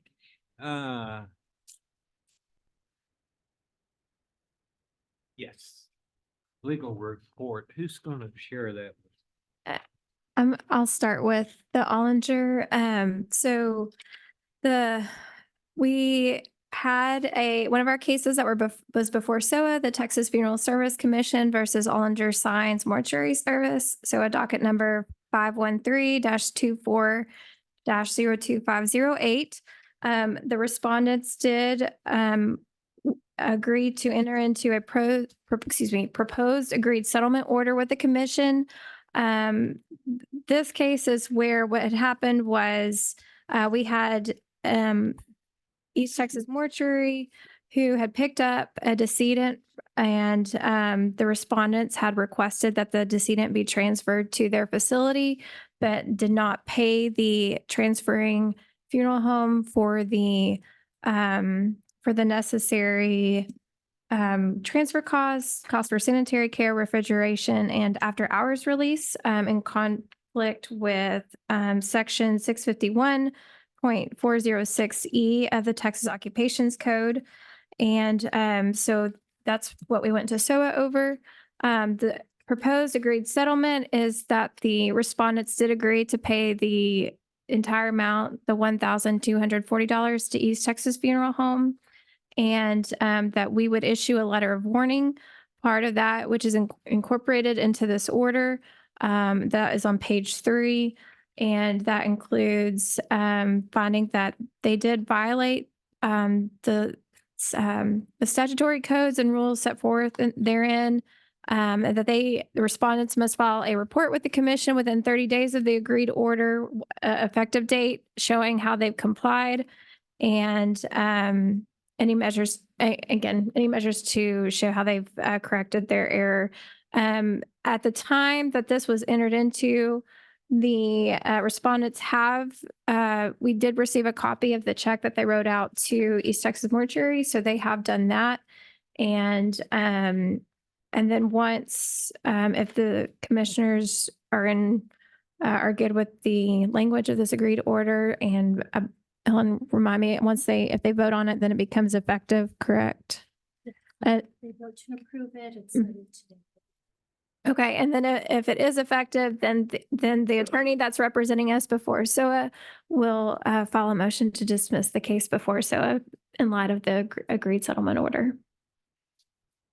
I move that we approve the agreed settlement order in SOA docket 513-2402-508. A second. Commissioner Oppiella made the motion. Kip? A second. Oh, That's fine. question? No, okay. Okay.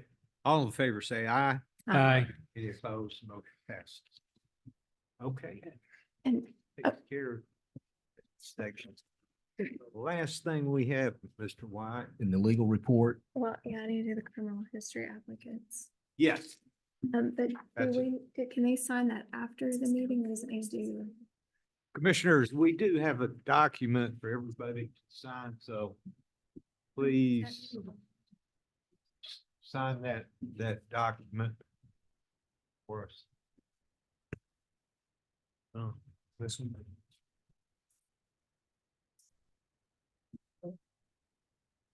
Sarah gonna kind of walk us through. yeah, the criminal history Yes, sir. checklist, last substantive. Okay, so we are gonna start with applicant 3, because that applicant has patiently been waiting for this meeting. And let me pull out, give me 1 second, please. Yes. Oh, I'm so sorry. Everyone should have I put this together. It's a paper at the top will say criminal history evaluation letter request, and then that applicant number. I just distributed it today, so it will not be in your binder. It was and then those will be the staff recommendations.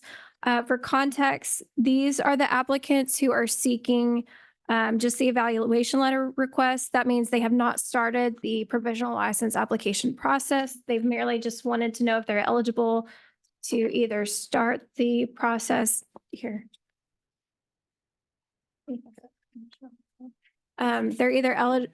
Oh, you have it. I have that. I'm trying to match the numbers with the order in Oh, which they are in the books. Sorry, my bad. Okay. So they're either enrolled in mortuary school, or they're seeking to see if they're eligible to enroll. So those are who we're going to be going through today.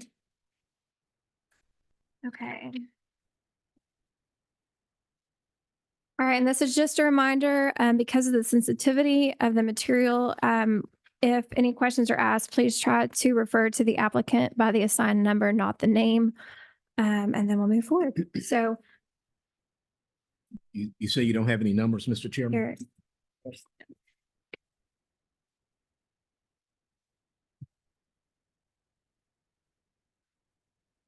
Oh, yes, sir.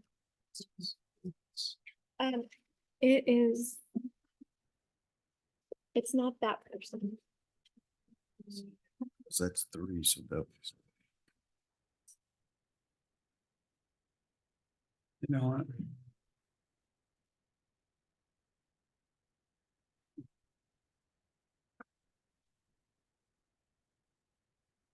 Oh, here it is.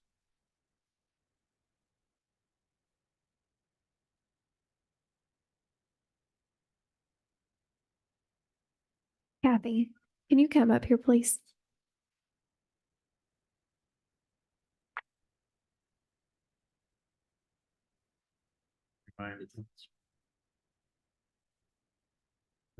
Is that what we have? Yes, that's correct. But I don't know where it is. You're welcome to mine. It's about halfway through. Okay. Are there numbers? There are no numbers on the tabs, and so that's the reason I had the Okay. confused look on the face. No, oh, it's number 2. Okay.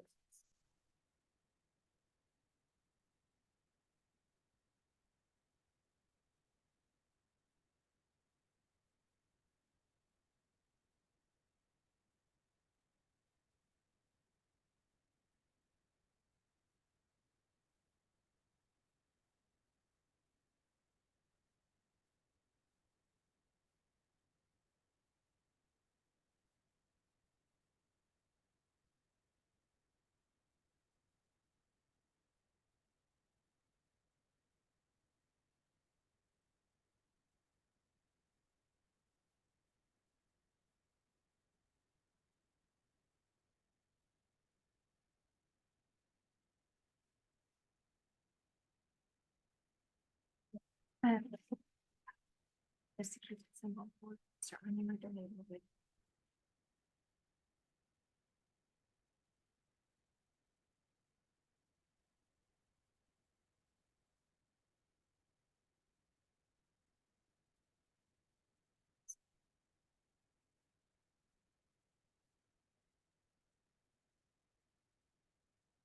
Refer to it by initials, JP. Helen, if we're not sure about the numbers, can we give an initial, the first and last name to help them find it in their book? Okay, so for applicant number 3, the initials should be JP, first and last name, if that helps.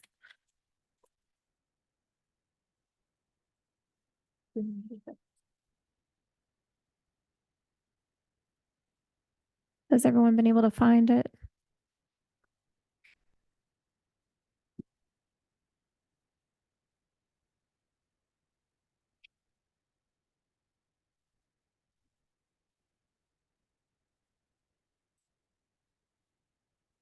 Okay, and my apologies that this applicant is not here today. It was a different number, but we're going to go ahead and go with this one first. This applicant had received a second-degree felony for the possession of a controlled substance greater than 1 gram, greater than or equal to 4 grams, less than 200 grams. They were convicted in June 2017, had 2 years probation.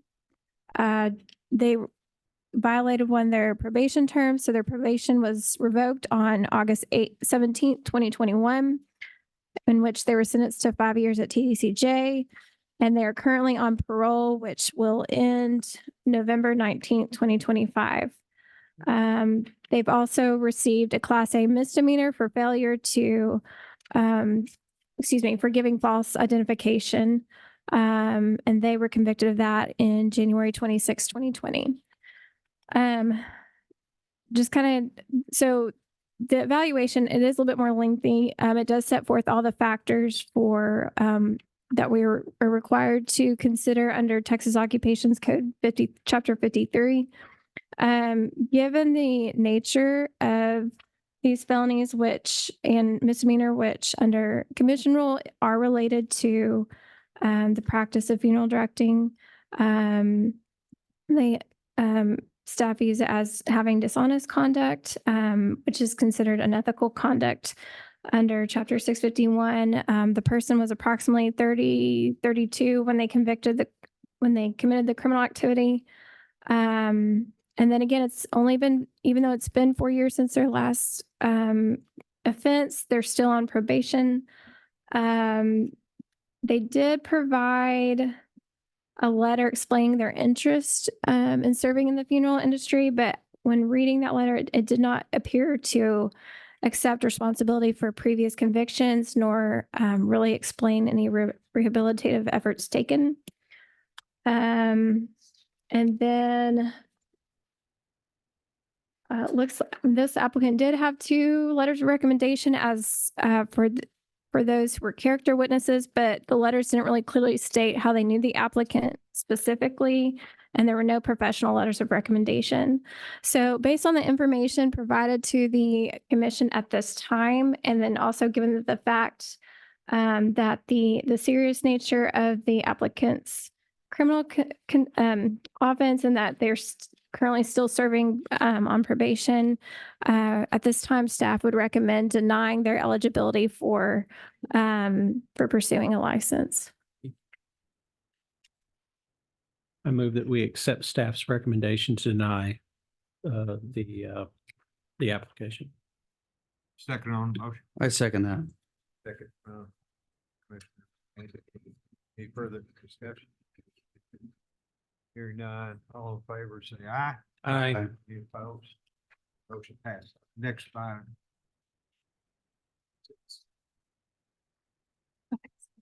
Okay, great. Okay, then excuse me one second. So are we going in any particular order? We are now is the individual who's actually here that I was misinformed about the number. So applicant number 2 is the one that is here. So assuming everyone's read the criminal activity, staff is recommending not eligible at this time due to the nature of the activity. That individual was released from community supervision of March of last year. It is just over a year since that happened. So staff believes a little bit more time needs to pass. The individual was also, if I gauged it right, about 30 or 31 when it occurred. And let's see, there are some evidence of courses that were taken. But I think just because of the nature, I don't think we had any professional letters of recommendation at this time. Can you give the initials to the? Oh, I'm so sorry. Yes, it is. It is RP.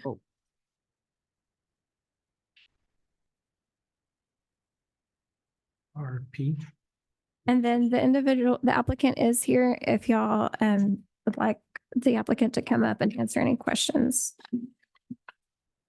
Correct. Mm-hmm. Oh.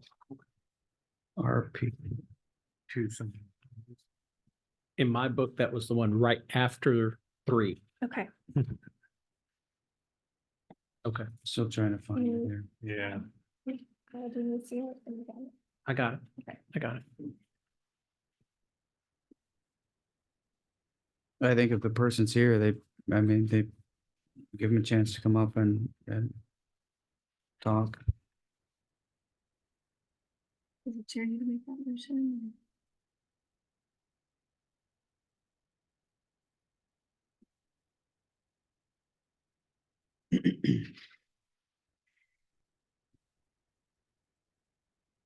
Hello. Hello.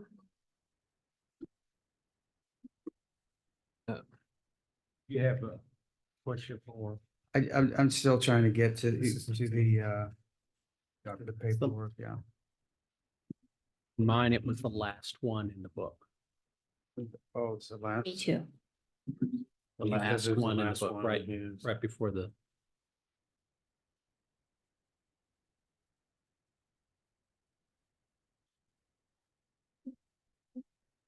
With the fairly lengthy handwritten letter. Yeah, I haven't handwritten. You're fine. You're fine. Just give us a moment.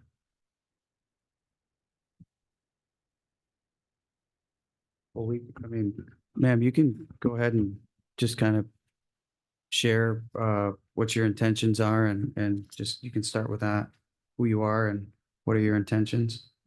Okay, my name is Roxanne Perkins. And my intentions is just to see, I guess, if I'm gonna be able to get licensed, because I haven't started school yet. And there is really no reason to start if, I'm not able to get licensed. So I was just trying to do that first. And then when I did apply, I did see that, my criminal history was gonna probably get in the way of that. So I'm just here trying. Where are you working currently?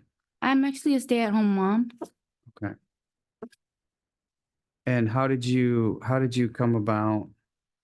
I'm sorry, we're still trying to find your doc. No, you're How, fine. how did you, what's your reason for applying to this industry? Oh, it's ever since I was like a little kid, I'd always watch like NCIS or CSI or, things like that. And the mortuary part was like always my favorite part. And it just always interests me. Growing up, I never really got to get into it because I got pregnant early. So I quit school. And it's so sad. I'm sorry. But now it's really hard to look into embalming. Like you just can't look it up, or it's not just a common interest. So I just want to go to school to basically that's what I always wanted to do. I always thought that it was like neat, just the learning anatomy, just also whenever my mom passed away, I went to her funeral and just the way she looked wasn't good. And it always stuck with me because I feel like whenever like the job entails basically you're doing it for the decedent and you're doing it for the family. I didn't feel that way, when I went for my mom. So I just kind of want to be there to do as much as I can to help someone else. And that's it. Okay, so tell me about your work history. Ooh, it's a lot. So I'm sorry, when was the last, you said you were going to school and then you left school. Give me some dates. Oh, no, that was in 2007. It was- yes, sir. 2007. Okay, so since 2018, what have you been doing? 2018, if I can even remember that back, just right, I had, jobs here and there. I worked at a rehab facility, physical rehab, and then I worked at a rehab facility for drug and alcohol. And I did that, and I believe that was my last job. And then I got in trouble. This is when this incident happened. And then after that, I went back to work. But then that job just wasn't working out for me. And after that, I just stayed home because when I tried to look for something else, my criminal history got in the way of that. So it was just best to stay at home. Okay. And you had mentioned earlier you wanted to come before the board to find out whether it was worth your while. Whatever recommendations that we make, nothing is permanent. Right. We have to go based on time and all sorts of, the offense and everything in there. I get it. Yeah, I get that So completely. it doesn't mean that door is closed. It just may mean that we need to see some more things, maybe some more time pass, maybe some other letters of recommendation, people in the industry. That's very helpful. So when we give these recommendations, it's not that it's set in stone. I understand that. Just the letters of recommendation, I have no family. I barely have friends. I'm a recluse type of person. So, the only persons that I would be around is my coworkers, and my coworkers are my family. They're just at home. And those are the only ones that can speak on my character. And that's pretty much it. They're outside if you'd like to speak to them. Okay, so back to this incident in 2021, 22. You said it since then it's been difficult to get a job. Yeah. Correct? Okay. So have you applied for any Anything. jobs within this industry? Not this industry, because Okay. if I can't even get a job at a bakery, how am I going to get a job, somewhere like this? I'm just trying to make the connection. Yeah, no, I've never You're thought. applying for this Yes, particular sir. industry. I'm just starting fresh. I've never thought that I thought you couldn't apply there without schooling. And since I'm trying to do the school, like that's where I'm gonna get my learning. Like I'm just starting out fresh. I just want the opportunity to go to the school to get the license because I don't know anything yet, you know? And would that But- be online? I'm gonna do the online and then I spoke to a couple of funeral homes. They said that if I get into the school that they would see and then see if I can go, I guess, help them out and do stuff there just to learn. No, I don't. The only comment I would have is, I agree with what Commissioner Sopansky says is that this isn't the end. It's a great career and I would certainly go talk to those funeral homes, even if you can shadow and see a little bit about it. When I was going to mortuary school, there's some people had the same story you had. I'd never been in a funeral home and day 2, they're like, oh no, this isn't for me. Go see it. Go see if it's Yeah. for you. Let a little more time pass. Make sure that it's something that you really do want to do and come back here. You can talk to a lot of people. This commission is not a commission of kicking people out and saying there's never a chance again. But I think some of this is a little fresh, Right. And but that doesn't seal the deal for you, Right. But go get some experience. See what you can do. Shadow, volunteer. Every funeral home wants someone to open doors in the evening. Go just meet the people. You mentioned being a recluse. It's hard to be a recluse when you're opening doors for people. Oh yeah, no. But that was one of the main reasons why I kind of just wanted to stick to the embalming part. Yeah. I mean, I can talk to, I've been to, a lot of funerals. Basically, that's why I have no family. But I've been around. That's why it's more comfortable for me. So just for clarification, you would have to get licensed in both funeral director and embalmer, even if Yeah, you want yes, to- sir. Yes, Okay. sir. Yeah. I looked it all up. I can tell you this too, just bouncing off of these two commissioners. There's opportunities in mortuary services that allow you to do the things around embalming, regarding transportation, things that with a good driving record and those kinds of things, an employer would probably entertain that idea. That leads to other things as well. So it's not just a funeral home and opening doors. Yes, that's part of that as getting licensure. However, I think it would be worth it for you to understand if that's really where you want to go before you said, I'm going to invest in school and the time and the effort. I would recommend that you do that wholeheartedly. I And will. So I'm going to make a motion to go with the recommendation of the staff as that this person's not eligible at this time, based on the reasons that were given. I'm sorry. Can I ask when would I be? Wait, please, ma'am. I'm sorry. We have a motion. Do we have a second? Second. Okay. Any discussion? Not hearing. Okay. Kathy, can you verify? Just come. Yeah. I'm so sorry. We've had some, I think, miscommunication on your identity.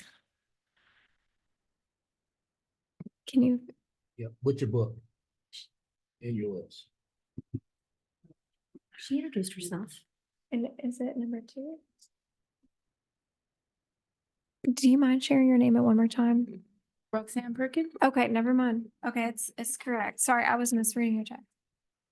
There were two similar offenses. There were two I'm similar so sorry. I situations. was going by I text. made that mistake.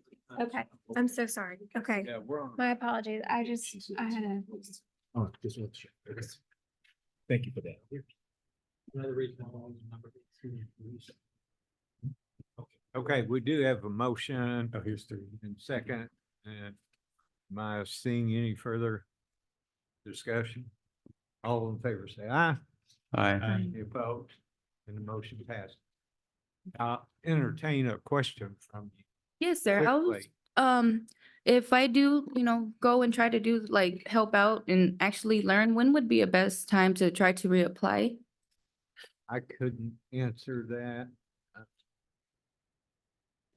Well, we'll just tell you that we like to see time pass as a factor. Experience helps. Letters of recommendation from people who you work with in the industry is extremely helpful. And all of those things kind of take into account. And you don't even have to show up. You can just send in your updated information or where you are. Okay. But those things are very helpful. Okay. I appreciate it. We appreciate you coming. Thank you. Thank you. Okay, next. All right, the next one is applicant number 1. The initials, we have it. The initials are AAD. Last name is a hyphenated AD. Say that again? First name initial is A, last name is A-D or A-D. My book, it actually was the first. Oh, great. Okay, just real, while y'all are looking, this individual is the one that was convicted of intoxicated manslaughter with vehicle when they were about 23, 24 years old. No other criminal activity since. There was a lot of information about what the applicant had done since then, a lot of several rehabilitative efforts, gone through, and then she had several letters of recommendation from licensed funeral directors and embalmers, including Dignity Memorial, and then a crematory operator or provisional licensee at Eubank, as well as 2 dual licensed funeral directors and embalmers at Eubank Cedar Creek Funeral Home. Because of all of that, even though it was a serious offense. Oh, I'm so sorry. I do have to put this on the record. So in our rule, we do not have this particular offense listed as directly related to the practice of funeral directing and embalming. So I had to go through the factors to say why we think this is related. So we do need to, I do need to walk through that, and then someone will probably need to move to show that that is related to the funeral directing. And we'll look at maybe amending our rules later. But so one of the reasons, nature and seriousness of the crime, like murder, it is taking of a life. In regards to the relationship of the crime for what is required to engage in funeral directing and embalming, as y'all know, respect for human life and dignity is very important. Both taking a life and intoxication do not show respect for that. And by driving while intoxicated or under the influence, you are also showing a lack of fitness to practice in those fields based on our current rules, showing that if you have convictions of intoxication more than twice, then you show a lack of fitness to practice. And then, I think that's. is that sufficient? Yeah, I think. Manslaughter compared to DWI. So I'm so sorry. So are you saying like you do think it's related to the fitness of practicing funeral directing and embalming? Okay. No, I just want to make sure. So I think the staff did a great job. And you laid it out. We'd be more than happy to walk through it, but I think that you did a great job of making the case, and I make a motion to adopt the recommendation of the staff and say that this person is eligible. And I'll second that. And I want to draw some distinctions between this applicant and the last applicant. Okay. Number one, the factor of time that's passed, the age of the applicant when the offense occurred compared to today. Another item, and I think this is very important for the last applicant to realize, even though I don't believe she's still here, is showing a interest and a definitive rationale or reason why they're seeking our approval, and showing how that the offense that was originally committed is not in danger of being committed again. We haven't had a reoccurrence. We haven't had in almost 20 years, I believe, if I read the date wrong. 24 years. Yes, 24 years. And so I think the risk to the public is low. And so therefore, that's why I'm seconding it, that motion. And I want to make sure that applicants who come before us understand why we're making these decisions. And so that's why I wanted to describe that. Okay, motion is second. Any discussion? All in favor, say aye. Aye. Aye. Opposed? And the motion passes. I do need a motion that the commission finds the underlying offense intoxicated manslaughter with vehicle as relevant to the practice of funeral directing and embalming.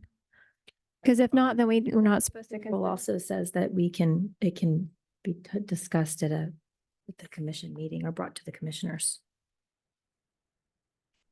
Are we still on the same? Yes, we are. Okay. Even though we accepted it, Gotcha. she would like to see a motion that we find that the offense is relevant to the practice of funeral directing or embalming. And I'll make. Just give me 1 second. I can make sure. If it comes up in the General future, on the we, rule. on a motion, we can say something, but Right. normally in the past, we haven't The commission can write. had a separate. Hold on. Well, I would just say that I think, again, the staff made the case very well. The language is here. I can repeat it, but Sarah, I'm not really sure where we're going with this, but I think I read all through all these. And this report that you gave is very, very well laid out. I think that our staff attorney is concerned that for future reference that these sorts of offenses are brought to us versus, I'm putting words in your mouth? Yeah, so with this procedure, there are certain appealable procedures. And if a crime does not fall within what we consider to be directly related to funeral directing or embalming, we can't necessarily follow the process that we're following. And so since we don't have a rule in place showing that this particular offense is expressly considered related to funeral directing and embalming, I need, because I'm required to write a letter to show this applicant, we've considered all these factors. We find that the commission found that your offense is related to funeral directing and embalming. So that's why I needed that formal motion to say, per state statute and agency rule, we considered these 5 factors, which is what what y'all are required to consider via 53.023 or 022. And so that's why I just need that motion to say you've considered the factors of this particular offense and that you do find it's related. And because you find it related, that's why you went through the other set of factors to find that the applicant is eligible to apply for a provisional license. So moved. Expenditures, right? Yes, sir. Because So, okay. so I make the motion that we find it's related, and I'll give you two rationales why it's related. Intoxication manslaughter is very much related to the practice of funeral directing. Number one, on the intoxication element, right? We can't have loss of faculties while you're conducting the practice of funeral directing or embalming, for that matter. Number two, the disrespect for the human life that results when someone makes a poor decision to engage in operating a motor vehicle and take someone else's life while they're intoxicated. I think both of those things direct us to find that this is a offense that's related to the practice. So I move that we do that. A second. Motion second, any question? All in favor, say aye. Aye. Aye. Opposed? Next one. On that, we are to have 5, I believe. Wait, 3, 2, I 3, have 4. 4. Yes. Okay.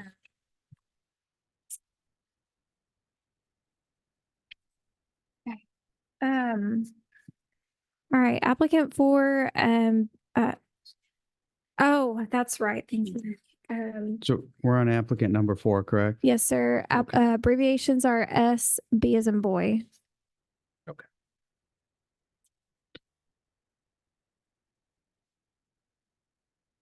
again, I've reviewed the paperwork and I think that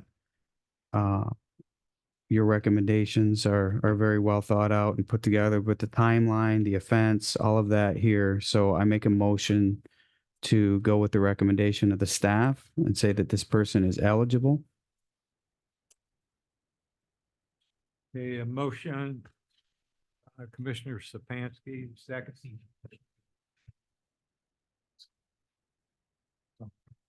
Second. Okay. Second. Any discussion? I'd like to say I am going to be voting for the staff's recommendation, but I want, especially because of the circumstances in this case, but I take tampering with a government record very seriously in the practice of funeral directing. And the reason for that is because you are the gatekeeper, the funeral director is the gatekeeper on the official record of death. In many cases, tampering with those records could cover up another crime. And I want everyone to know that I take that very seriously, even though I am voting to approve it because of the circumstances of this particular applicant and that applicant's offense. So, thank you. Any further discussion? All in favor, say aye. Aye. Aye. Any opposed? Motion passed. Next one. Next applicant is number 5, and the initials are T as in toy and C as in cat.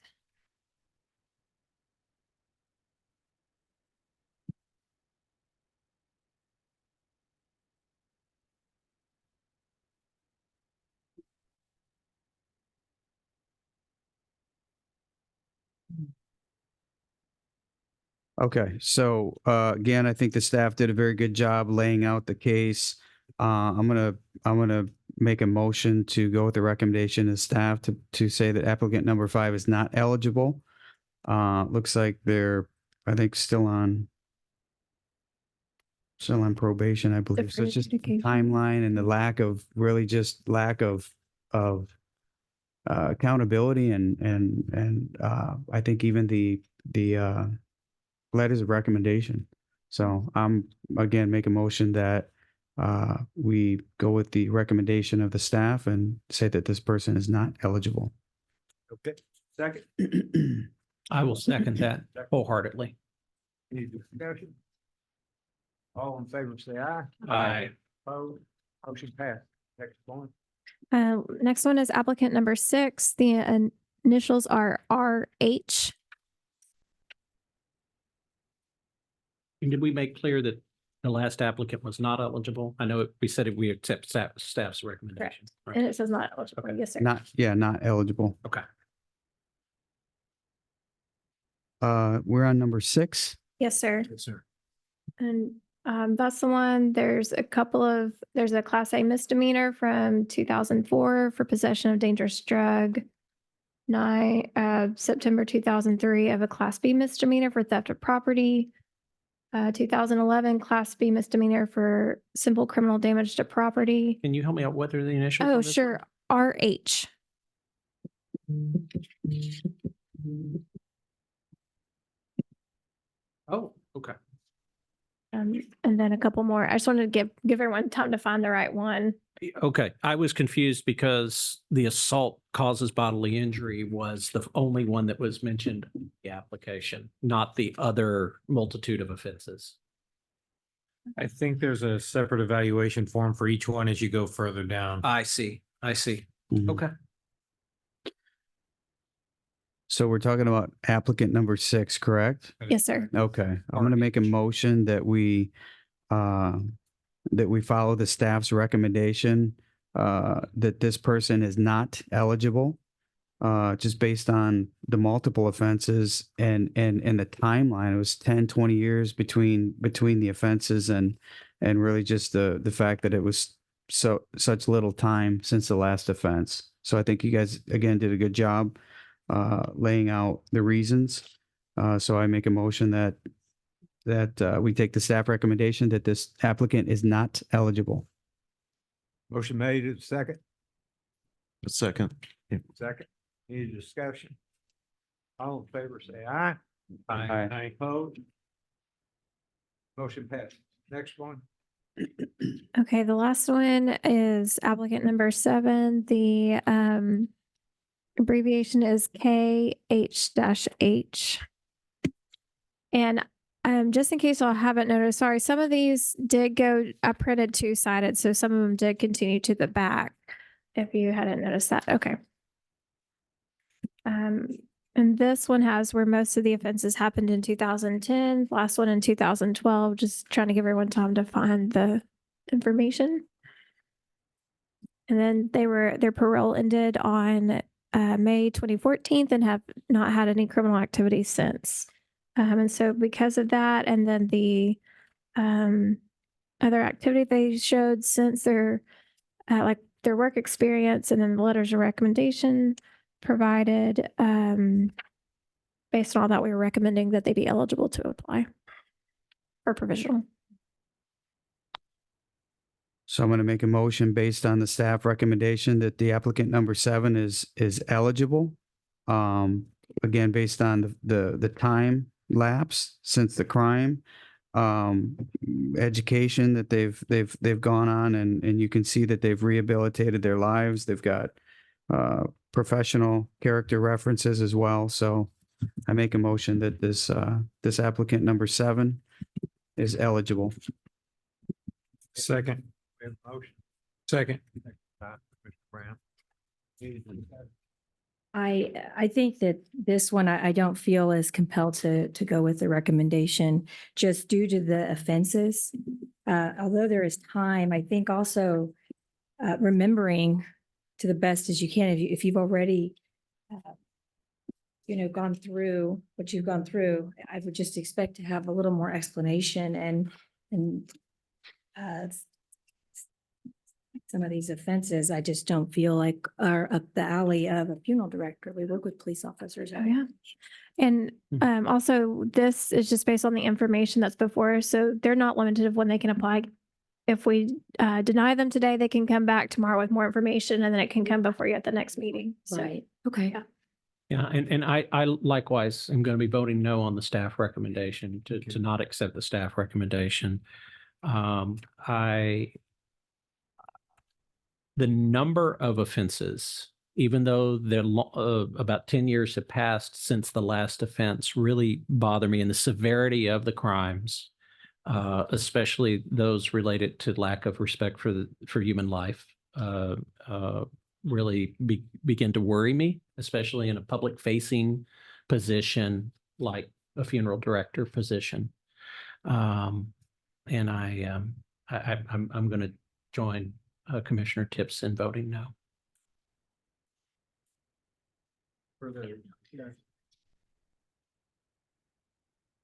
Do we need to So- do another motion, or I'm sorry, Well, I just vote no?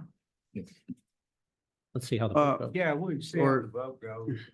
Yeah, or we can I can withdraw the motion, and let me just go back and look. I'm going to go ahead and withdraw the motion for now. Yes, sir.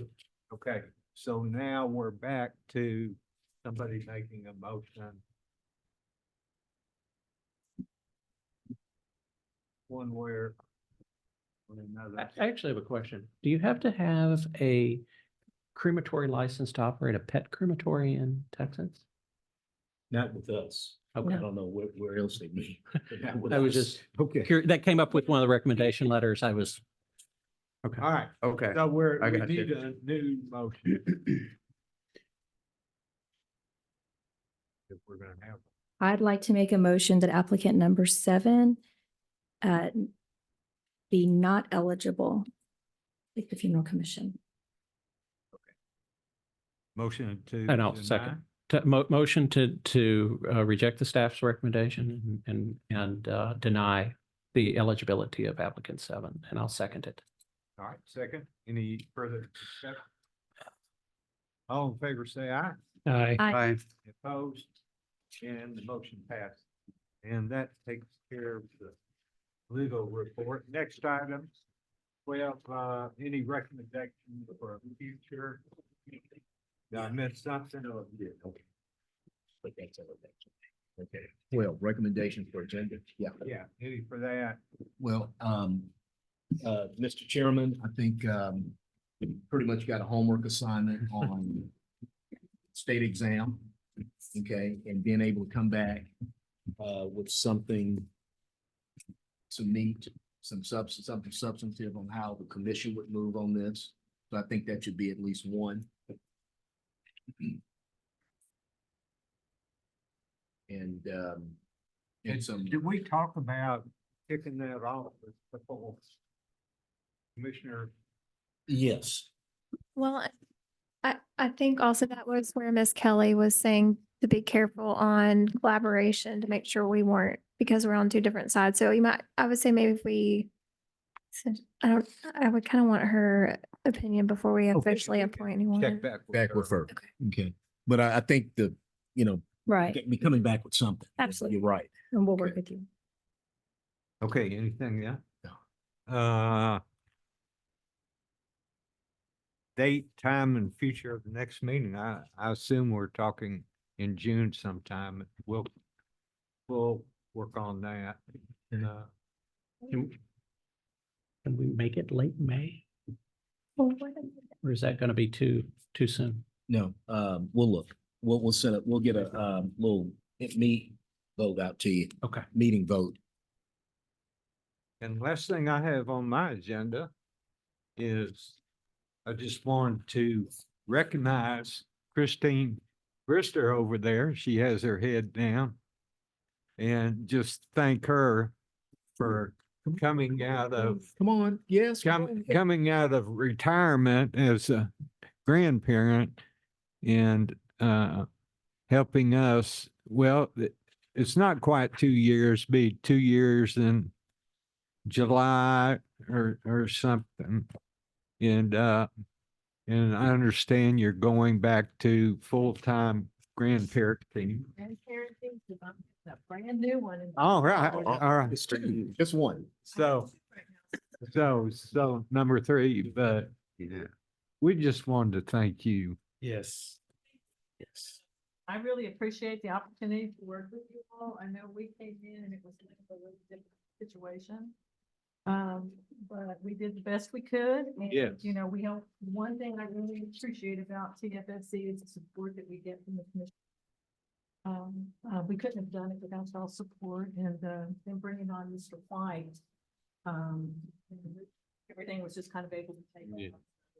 We do appreciate that, and I appreciate the opportunity that you all gave me to also work with Mr. White. And I I need a want lot from a seasoned state employee like that. Yeah. I mean, that is a lot. Yeah, I want, On the awesome school. So, yeah. Yes. Oh, God. And I want to thank Kathy she called me one day and she says, paraphrasing Kathy, I don't know if I can get it correct, but we might have a possibility of a HR director, HR person with years and years of experience that can help us. And, you know, I about jumped out of the chair and says, let's go forward. And so we thank you for helping us. So, all right. All right, thank you. Any further question? I entertain a motion to adjourn here. I'm ready. Make a motion. Motion made, second. Second. All in favor? Aye. All right, we're done. Everyone signed this agreed order.